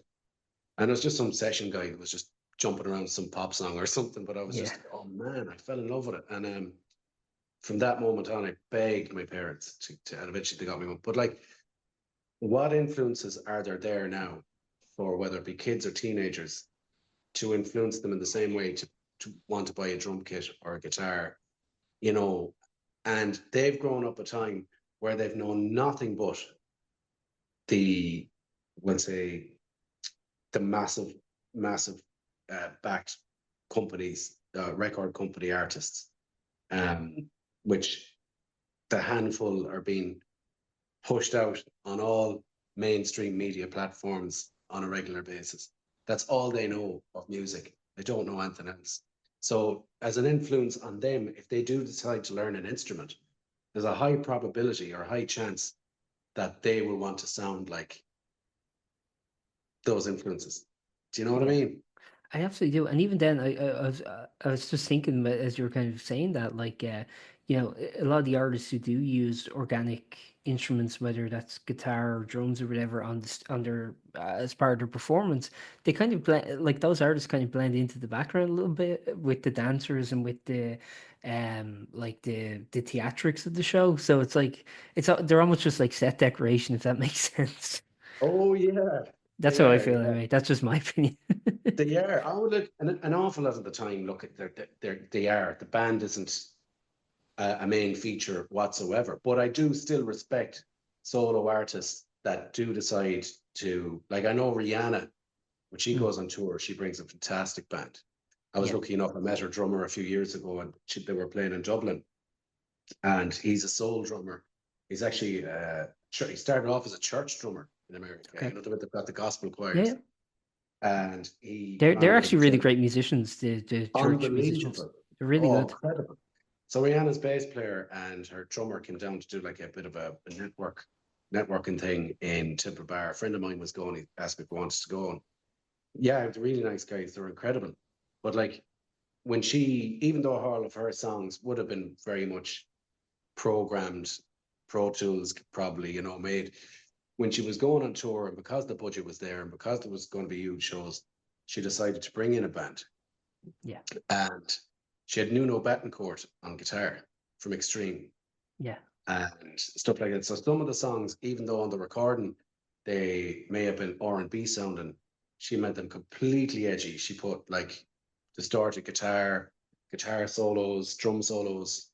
And I mean, I think for the audience, like that would be so. I mean, I wouldn't probably never have listened to a Rihanna song in my life, but knowing that Nuno Betancourt was in the band, if my wife said to me, "Do you want to go to see Rihanna?" I'd probably go, "Yeah, sure, why not?" Just to yeah, see how good the band was. yeah, So, but yeah, no, it's interesting times in that with all that's going on, and with all that the machine of, we'll say, the big record labels and the handful of artists that they push. Um, like I know a band that was signed to an American label, a really big name, and when they got signed to them, they thought, "Oh, sure, we're laughing here." They thought we're going to be huge. But when they got there, then they were assigned to them, but the label wasn't really doing anything for them right. because they That were happens a so lot. far down the pecking order, Yeah, and they had some global monsters, juggernauts up on top, and they got all of the funding, all of the anybody that was working for the label, like all the effort was put into those 4 or 5 acts, and the rest of the acts that were down underneath didn't really get, you know, they got yeah, obviously a deal, but like it's mad. But the point I was making, with all of the effort that's made to concentrate a handful of acts and a certain type of music into whatever everyone listens to, um, you know, myself and the lads, we went up to the Rory Gallagher Festival a few times there, and you'd hear some young bands coming through. Like these would be teenagers um, with their Vox AC30 amplifiers and their Stratocasters, and, you know, rocking out like Rory Gallagher tunes, Thin Lizzy tunes, Yeah. old school like stuff. And their sound is old school, no modern tech, no modern songs. And these guys were only born like 15, 16 years ago. So Which is that really to sad me, when you think that's like you say 15, 16 years ago, and that's like the 2010s. I'm like, oh my God. yeah. That's so But depressing to like me. it just goes to show it's nearly like, you know, it's with all that those lads, all the music that was pushed down their necks by the mainstream Yeah, and all the mainstream artists, and yet maybe because it was stuff their dads were listening to or whatever, but like they still didn't. They picked up their drumsticks, they got their guitars, and you know, actually our drummer, he was telling me there's a young lad living next door to him, and he's just kind of coming of age now, but he's in a school band and his buddies come over of a Saturday. Now it's a good and bad thing. It's bittersweet. He said they're playing all songs from artists that we would love. mhm. Um, they're playing like all artists from the 80s, 90s, and learning rock songs from them, and even back as far as the 60s. These are kids again that have only born since 2010, which seems like what, 2 years ago. But I know. anyway, Uh, the sad part about it, like the happy part is, you know, that these young guys and girls still recognize good music. The sad part about it is that they have to go back to all that time to find it. That there's nothing now that they can learn that satisfies their musical soul, if you know what I mean. Absolutely. Isn't We it? need more good riffs on radio. You like, you know, Noel Gallagher has come out and he said, yeah, it's brilliant. He said the people want to see us get back together, but he said it's sad. Where's all the bands like? It's a good point, you know, like I think like, you know, when you go on the radio and you hear like Sweet Child of Mine come on or something like that, just you know, where you hear that like iconic riff. That'd be great to hear and like I think like probably the last band I can think of that was like a really big radio hit that had riffs that you could discern were probably Arctic Monkeys. Like I think my mind just keeps going to them. Now maybe there were ones that came You're right. afterwards, No, but they're I the ones think I think of as like the last like band like guitar no, band that had like 100%. recognizable riffs as soon as they came on the radio that were like mainstream popular. 100%. You're dead right. Yeah, no, I think I was thinking about that earlier before our call, and I was like, probably the Arctics were the last big band that was in the charts, Yeah, you know. And again, I think it was if you think back to like the late 90s, early noughties, when Oasis parted ways, that was nearly like the beginning of the end for bands in mainstream, because what was just coming on stream was the internet, streaming services, and social media over the next 10-year period. And kind of the American, new age American rock bands were kind of big at the time. Remember back to Linkin yeah, Park like and all those Strokes and kind all of that. Yeah, bands. Yeah, the Strokes and all that. But once those bands fizzled out, um, that was it. The Arctics kind of had it for a while, and the Killers, but that was kind of it. It was nearly all the solo artists came in then after that, and yeah, I don't think it's ever recovered. I know Fontaine's, fair play to them. They're making great headways with kneecap and that. But I'm just trying to think back to the Arctic Monkeys. I think what probably, now I could be completely wrong, but my own observation with them was YouTube had just began, and they had come out with "You Look Good on the Dance Floor" with a yeah. really good video on YouTube. And I think that's what kind of probably propelled them at the time. And what's interesting Now, about as that well video as too is that it was kind of harking back to the 70s and 80s too. it Even back was then, like it's funny, that's 20 years ago now, I guess. And like then it was like trying to harken back to 20 years prior. one of, I think our drummer only said that the other day. He said, like, you know, when we grew up in the 90s, when we were kids in the 90s, and we used to listen back to like 80s music and we loved it. But like we thought it was like years old, and that was only 10 years. It's a good point. And he said now kids of today are listening to the 90s, and that's what, like 40 years, is it? 30, Or what? 30 years, yeah. 30, 40 years. Yeah, so that would Yeah. be like us in the 90s listening to 1960s music. It's crazy, yeah, and it doesn't feel like even we're saying like the Arctic Monkeys 2006, like that does not feel like 20 years ago at all. Like No. it doesn't feel like much has changed in that time. Yeah. It's a weird thing with generational gaps, I guess. Like as you mentioned, yeah, you think of the 60s, you think of the 70s, sorry, the 50s, 60s, 70s, 80s, 90s, they're all very distinct. And then I don't know, Yeah. just it feels like 2000s, 2010s, now 2020s. Doesn't feel we're almost near the 2030s, and it doesn't feel like we've moved that It much feels since the like, 90s. yeah, like if you think in your mind of the 60s, you can actually see it and you can hear Yeah. it. Same with the 70s, same with the 80s, the fashion, the music, the decor, the style, same with the 90s. And as soon as you go to the 90s, as you said, it's just Yeah. pancaked out. It's like it's just all one big, yeah, it's weird. It is That's weird. I that's don't until know. the Hales bring back guitar music Well, you never know. for the We'll do our 2030s. best. We'll do our best. And I look at a lot of it is look, I was talking to another friend of mine who's a singer-songwriter, and he was like, you know what? You can you can do everything that you could, or put as much money or effort or time into a music video or whatever it may be.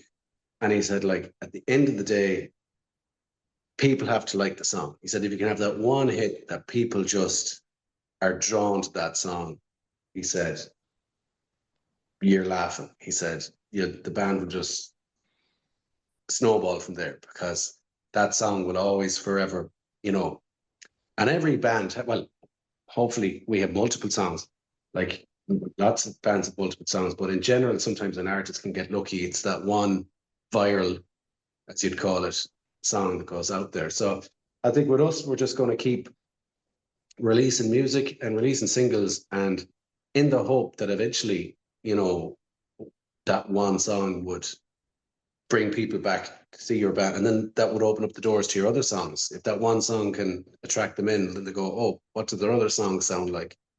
So yeah, you were just saying earlier, you think Coming for You is your favorite so far. Yeah. Let's talk about it. Yeah, this is probably my favorite. So you mentioned earlier that you've recorded album number one. Last summer we heard the first three songs, Mm. and now this is the first song of 2025. I assume the album was recorded as one piece, and they're being released as singles. Is that correct?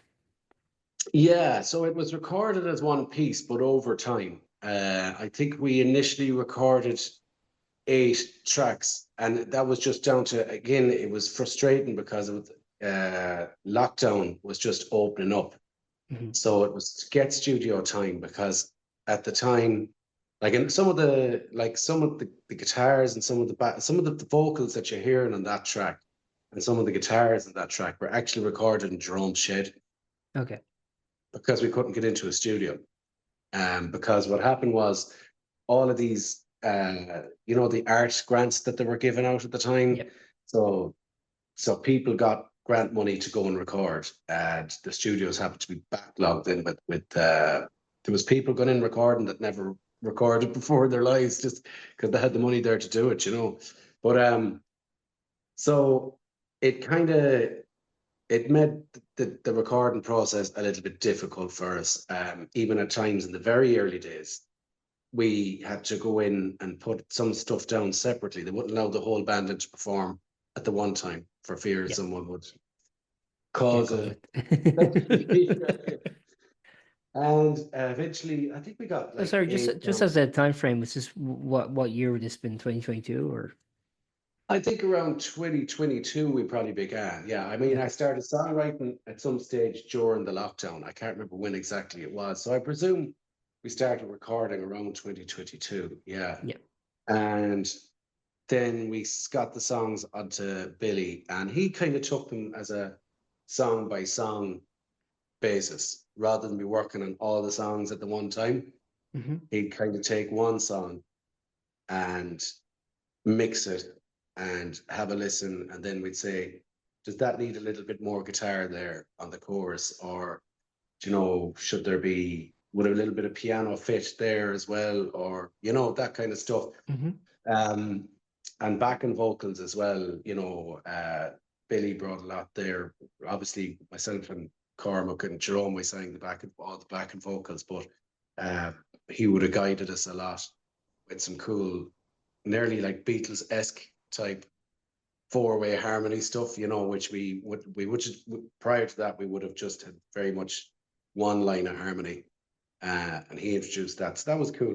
But just little things like that, because what I enjoyed as well, like I've heard of some people that goes in there, they come up with a song idea, they go into a studio, into an engineer or producer, and the song will be finished and out in a week. Yeah. And I just, I got the advice of a friend of mine that was in a signed band a few years ago, and he was like, whatever you do, don't rush your music. He said, because remember, you'll be listening to that, he said, hopefully with your kids or your grandkids Yeah. in 20 years down the road. You want to be going, oh God, Yeah. the sound of my, why didn't I Yeah, change that? you Why? need time to let it kind of ferment and to actually listen to it, and you need to kind of take time away and actually come back to it and then listen to it with fresh ears. You do. So like Billy called it demoitis. Yeah. It's Yeah. again, it's a word that doesn't exist but so perfectly describes something. And he yeah, a lot of us had demoitis for a while, and we go back. Well, like the reason that we were delayed then, I mean, we could have been putting the music out a lot earlier than we put it out. It was because of the networking part that I said to you earlier on, and you know that manager in particularly left us kind of hanging a long time. This was going on and on and on and on, and eventually we were just like, you know what, we're gonna just put the music out there ourselves, because you know time is passing. We have great tunes, and they shouldn't be just sitting there. It's time to get them out. And we put Charlie out. We got a brilliant reaction to it. That went the iTunes alternative chart #1 in Ireland, and it also got on the Hot Press local hero thing. Is it that what you call it? Yeah. Got three finalists in that. So that was a great start. And for me, I suppose what's been new is the whole social media thing and the whole mainstream media thing. Because as a musician since I was a child, I played in numerous bands and recordings, done stuff on TV, and as a guitarist, not as a fronting of a band, but like even interviews like this, it's the music is the easy part, and I think Yeah. an awful lot of bands or artists tend to think, because I thought that way myself, that we just record our music, put it up on platforms, and boom, Yeah. the It'll find rest its will come. audience. Yeah. And it doesn't. You have to really work at like doing interviews like this and finding ways to get your name out there and get your platform out there. And Yeah. it's all enjoyable. Like, I'm enjoying every minute of it. It's great. And I'm grateful to platforms like yourselves that gives us a chance, and introduces us as well to people that are into indie music. Um, because sometimes you find when you're, say, an indie artist and you're on Instagram, and the people that maybe finding your songs, they're not might be looking for indie music as such. No, absolutely, As, absolutely. You as I never know said who's gonna earlier like on, someone.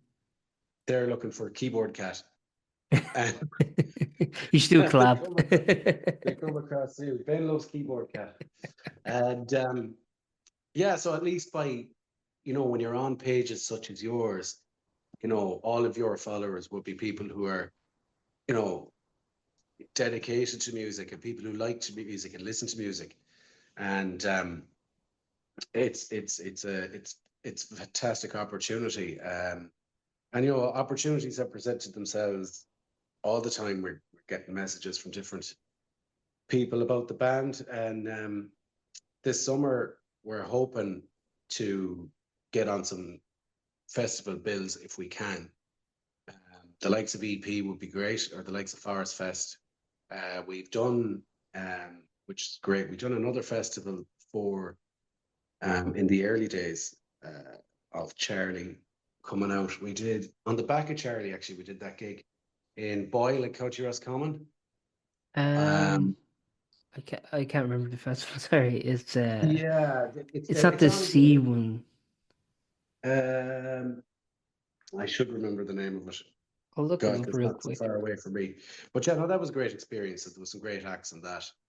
Um, so the festival stuff really is where it's at for us. But we're Yeah. we'll I still eventually think actually that's the best way of kind of getting it. Was a night and day. night and day festival. Yeah, Yeah. we did night and day before. Yeah, so that was great as well. I, Because it's I just still think especially like that festivals are the best way to discover new music. I still think like just seeing acts live, that's because it's more you get kind of a connection with the artist more so than you would if you just happen to stumble upon them online. You know what I mean? 100%. And like I remember going to concerts when I was younger to see, we'll say, the main headline act, Yeah. and you might come out with nearly going, geez, I never heard of the Sport Act, but they were class. Yeah. And Yeah, I love you'd that. end up buying their album if it Yeah. was for sale afterwards, or searching for it the next time you'd be in a music store or whatever. But yeah, no, it is. You know, that was always the way music worked when you think about it. Hmm. You know, that's how when you were playing at either a festival or in a rock bar or wherever it may be, that's when you kind of, geez, I like the sound of them, or Yeah. it's like support, finding a football club that you like and you kind of get behind them, you know. And even when they release a crap record, I still like them. They're the best. They're my band. But yeah, so it's festivals is where it's at, you know. So hopefully now we get on a few of those bigger summer festivals, because the music is festival music, and I think we will get a really good reaction, I'll you ask one know. final question, then I'll let you go. Yeah. Your album, it's in the can. You have it finished, I believe. Yeah. So do you have ideas of when it's going to be released, or Again, we don't really. It'll be 2025 at some stage, yeah, but the way the time is going by, it's absolutely flying. it is, man. Because It's insane. we found that the big trouble we had when we were picking songs is, it for me, nearly we have 12 singles or Mm. 11 singles, whatever's on the album.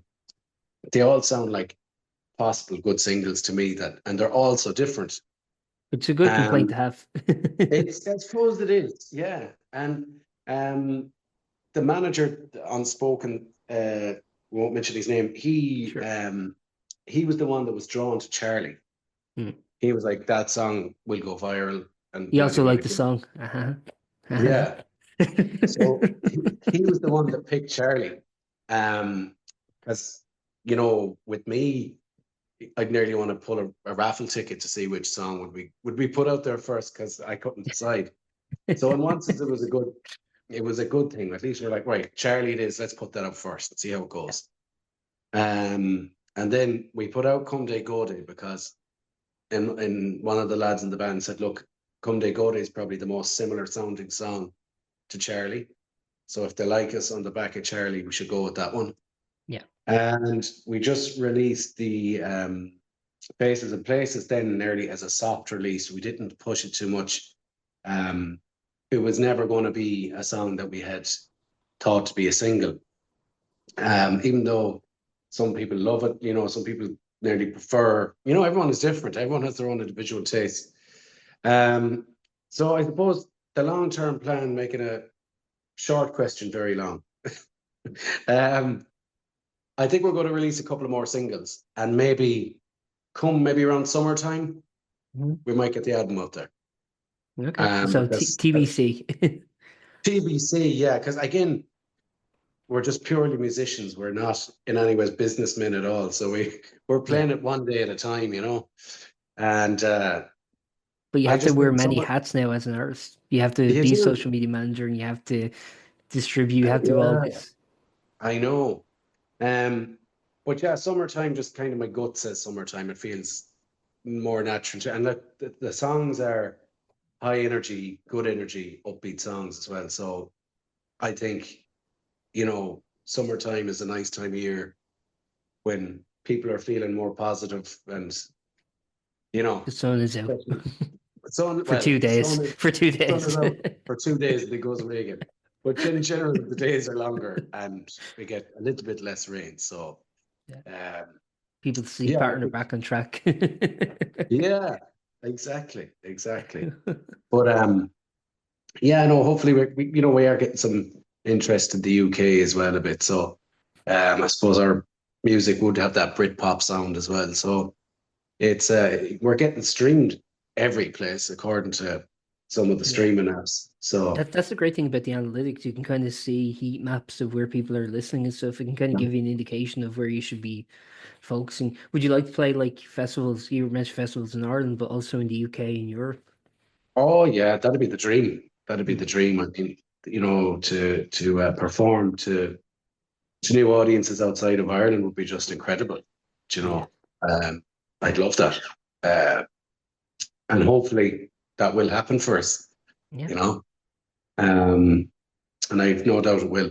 But it's just we have to, as I said, build it organically over time and hope that who knows, coming for you could be the one that could just uh, send us everywhere on social media and on algorithms and stuff. So and um, which you can listen to today.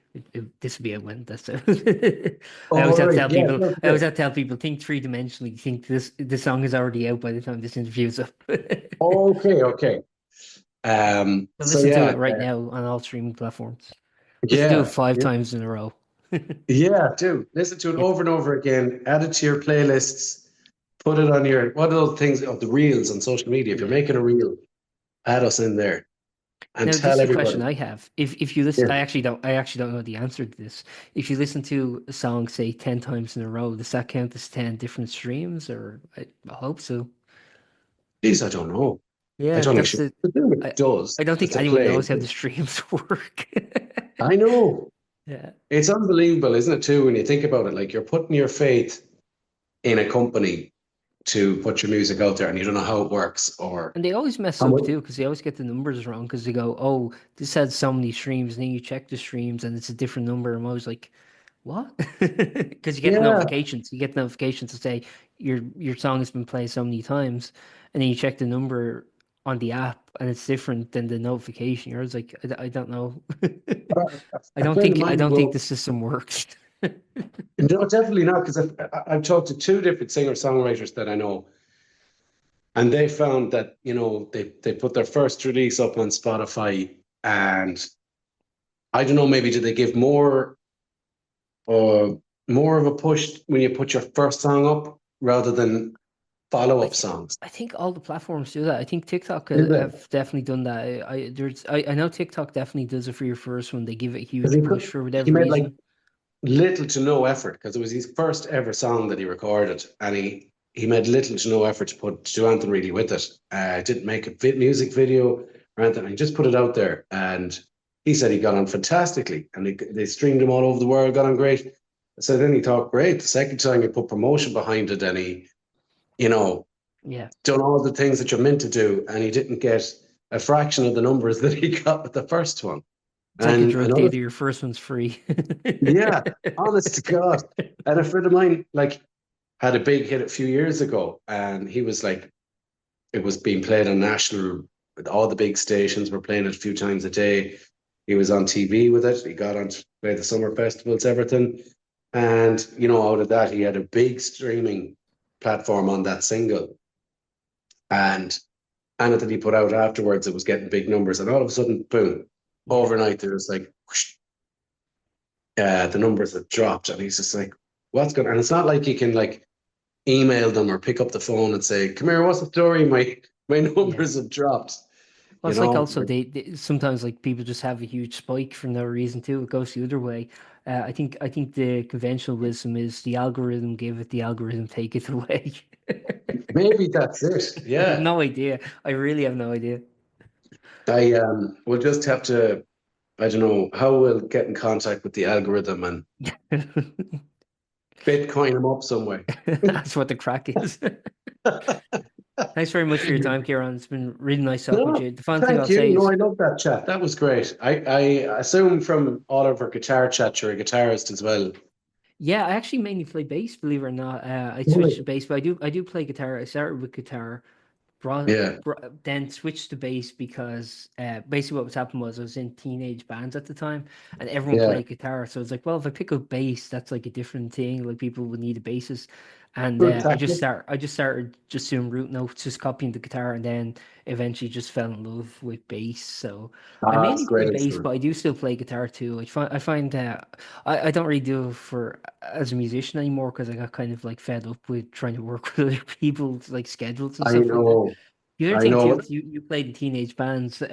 One thing I noticed was every band I played with, there was one member who was very enthusiastic and wanted to just do everything, normally me. And then there was like one musician who was just there just to kind of hang out.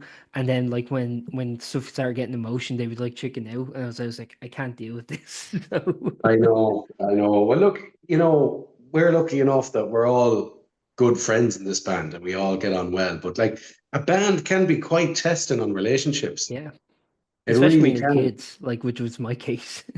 Yeah, yeah, no, it can. And you've got all outside stuff going on. And I always try and say to the lads, look, we're all friends in this band and we're all there to help each other out. But like, if there's any outside negative stuff going on, surely you can talk to us all about it, but don't bring it emotionally into the band Yeah. because what happens, someone might have an overreaction to something like, God, what's his problem? And Hmm. that's what starts the whole, because it is tough. You're around each other a lot and, you need to be kind of, and you different personalities use it. Like I'm like you now.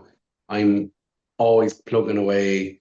What do I have to do, to get to the next stage? And one of the lads then in the band, and he is the saying to go, if there was work in the bed, he'd sleep on the floor. He's, Yeah, yeah. but like, yeah, but yeah, I think that is an important thing too, that I suppose going back to what we were saying, and why isn't there bands anymore? I think it's a mixture of that can be taken into account too. It's easier to work as a solo artist than Mm. work with a band, as well as all the other things, technology and so on. And actually, Cormac, our bass player, made a good point too. He was saying, like, if you think back to the 80s and 90s, when like Ireland and England and a lot of the countries, we were in a recession or a poor financial state, really, I suppose what you could say. And there was no jobs, everyone was on the dole. There was no way to create music on your own. So the one of the only aspects, if you didn't have an education or if football didn't work out for you, whatever it may be, the only way around it was form a band, write songs, and hopefully get famous. And like that's where the likes of the Smiths and all these bands came from, working class areas where there was no other way out. Same with Oasis. There was no other game in town. It was either that or if you were lucky enough to get a shovel and work on a building site. Whereas Yeah. now I think the younger generation, they don't have that to deal with. Mm. It's a No, good point. Yeah. In fact, actually, you I think know, like to some degree, the people who are doing music now are a bit more affluent. I don't know, but there is also the economic barrier to get into music because equipment is expensive, booking gigs is mm, expensive, booking studio time is expensive. I don't know. I appreciate people who go through it all, and still it's a just lot of because they want effort. to create art. Yeah, because Yeah. believe me, you work at a deficit for most of it. Oh, sure, no. And like we see guys that we would have known through college and through different things that were into music, and then once they got their qualification, they left a band or they sold their drum kit or they sold their guitar. And like you meet them then every so often, or especially if you met them at a gig where they see that we still do it and we're still playing. And you can nearly see they're kind of like, God, I wish I hadn't given it up. Yeah. You Well, know? COVID was interesting because some people quit because of the pressure of COVID. They were like, I can't be in the band anymore, can't do music anymore. And then, but as your story kind of alludes to too, it was also kind of a rebirth for a lot of different artists. And it was an interesting time because like a lot of artists were like, I have all this time, I'm going to create new music, I'm going to start a new project. Or they were like, dude, this is too much pressure. There's no clubs open. I can't keep this going. It was a real reset, I think, in music, COVID. Yeah, Yeah. it was a real reset. Um, Thankfully for us, it created this the Hales, and I'm so grateful for it and delighted. It's one of the best things that ever happened to me because no matter how it goes for us, I mean, we've a project or an album that I'm so proud of. Do you know what I Mm. mean? And it would never have happened only for the lockdown because I suppose I was just so content in doing the whole covers and happy with that, and that. And now that I've become an original artist, you know, I don't enjoy covers anymore as much as I used to, That's because fair, yeah. you get more of like there's nothing like performing your own song live to somebody, and Yeah. especially if they know the lyrics and they're singing along, it's kind of like yes, there's no amount of payment or there's no amount of anything that can give you, I suppose, a satisfaction like that. But yeah, no, it's interesting times for music, and it's. I was even listening to when I do rarely listen to kind of what's in popular culture music, like what's on the radio and stuff. Like you do see an awful lot of samples. Like basically, they're taking a Yeah. sample of a popular song from the 80s or 90s and just throwing some lyrics on it. Um, and you're thinking, where is the creativeness gone? Yeah. Surely there must be producers or musicians out there that can come up with something as catchy as that Mm. today without having to. Yeah, it's a good point. Yeah. And even then, you look back to the 80s and people were sampling 10, you're always like, okay. They were like I know Dr. Dre and stuff they use samples, but like only to a certain extent. Yeah. And they kind People of like made it that. original. It kind of became a new They thing, did. transmorphed. They put their own beat to it, like and even Dr. Dre used to use like live drum kits on his stuff. Yeah. It wasn't programmed. It just gave it a great sound, more snappier sound. And they might have used the sample just for a certain part of the song and then it was gone. Yeah. Whereas now it's like literally they're not changing anything about the song Yeah. and they're just maybe making up a different lyric and putting the lyric line over the melody. And it's like the laziest way of doing Yeah. something. It's like going into school and saying to a child, here, you know, draw me a picture, and he just draws the exact same picture as you He draw. gets the tracing paper out. Yeah, it's so uncreative. But anyway, that's just me. That's just my view on it. But who knows? We might be the band to change that. We'll wait and see. Thanks very much for your Sound time, Kieran. It's really nice no, chatting with thank you. you, thank you. That was a great old chat. Yeah, and I'm looking forward to it. This will be like a written article, is it, Aaron? Well, if it's okay with you, we do sometimes use the audio for podcasts. We don't use video, Okay. just the audio. Oh yeah. If that's okay with you. Just the audio, is it? Yeah, just the audio. Oh, that's grand. Yeah, no, because I look like I've been dragged through a bush. No, that's the reason I don't use video because I definitely don't dress for the occasion. Yeah, no, that's another thing. I mean, if you were, be careful what you wish for because, if you had to look like you're not dragged out of bed all the time, you'd actually have to Yeah. make an effort. But to some degree, that is an aesthetic in its own. The bedhead, the Kurt Cobain kind of like, yeah, just Well, for all that's it. the. Yeah, maybe you could get away with it that way. Yeah.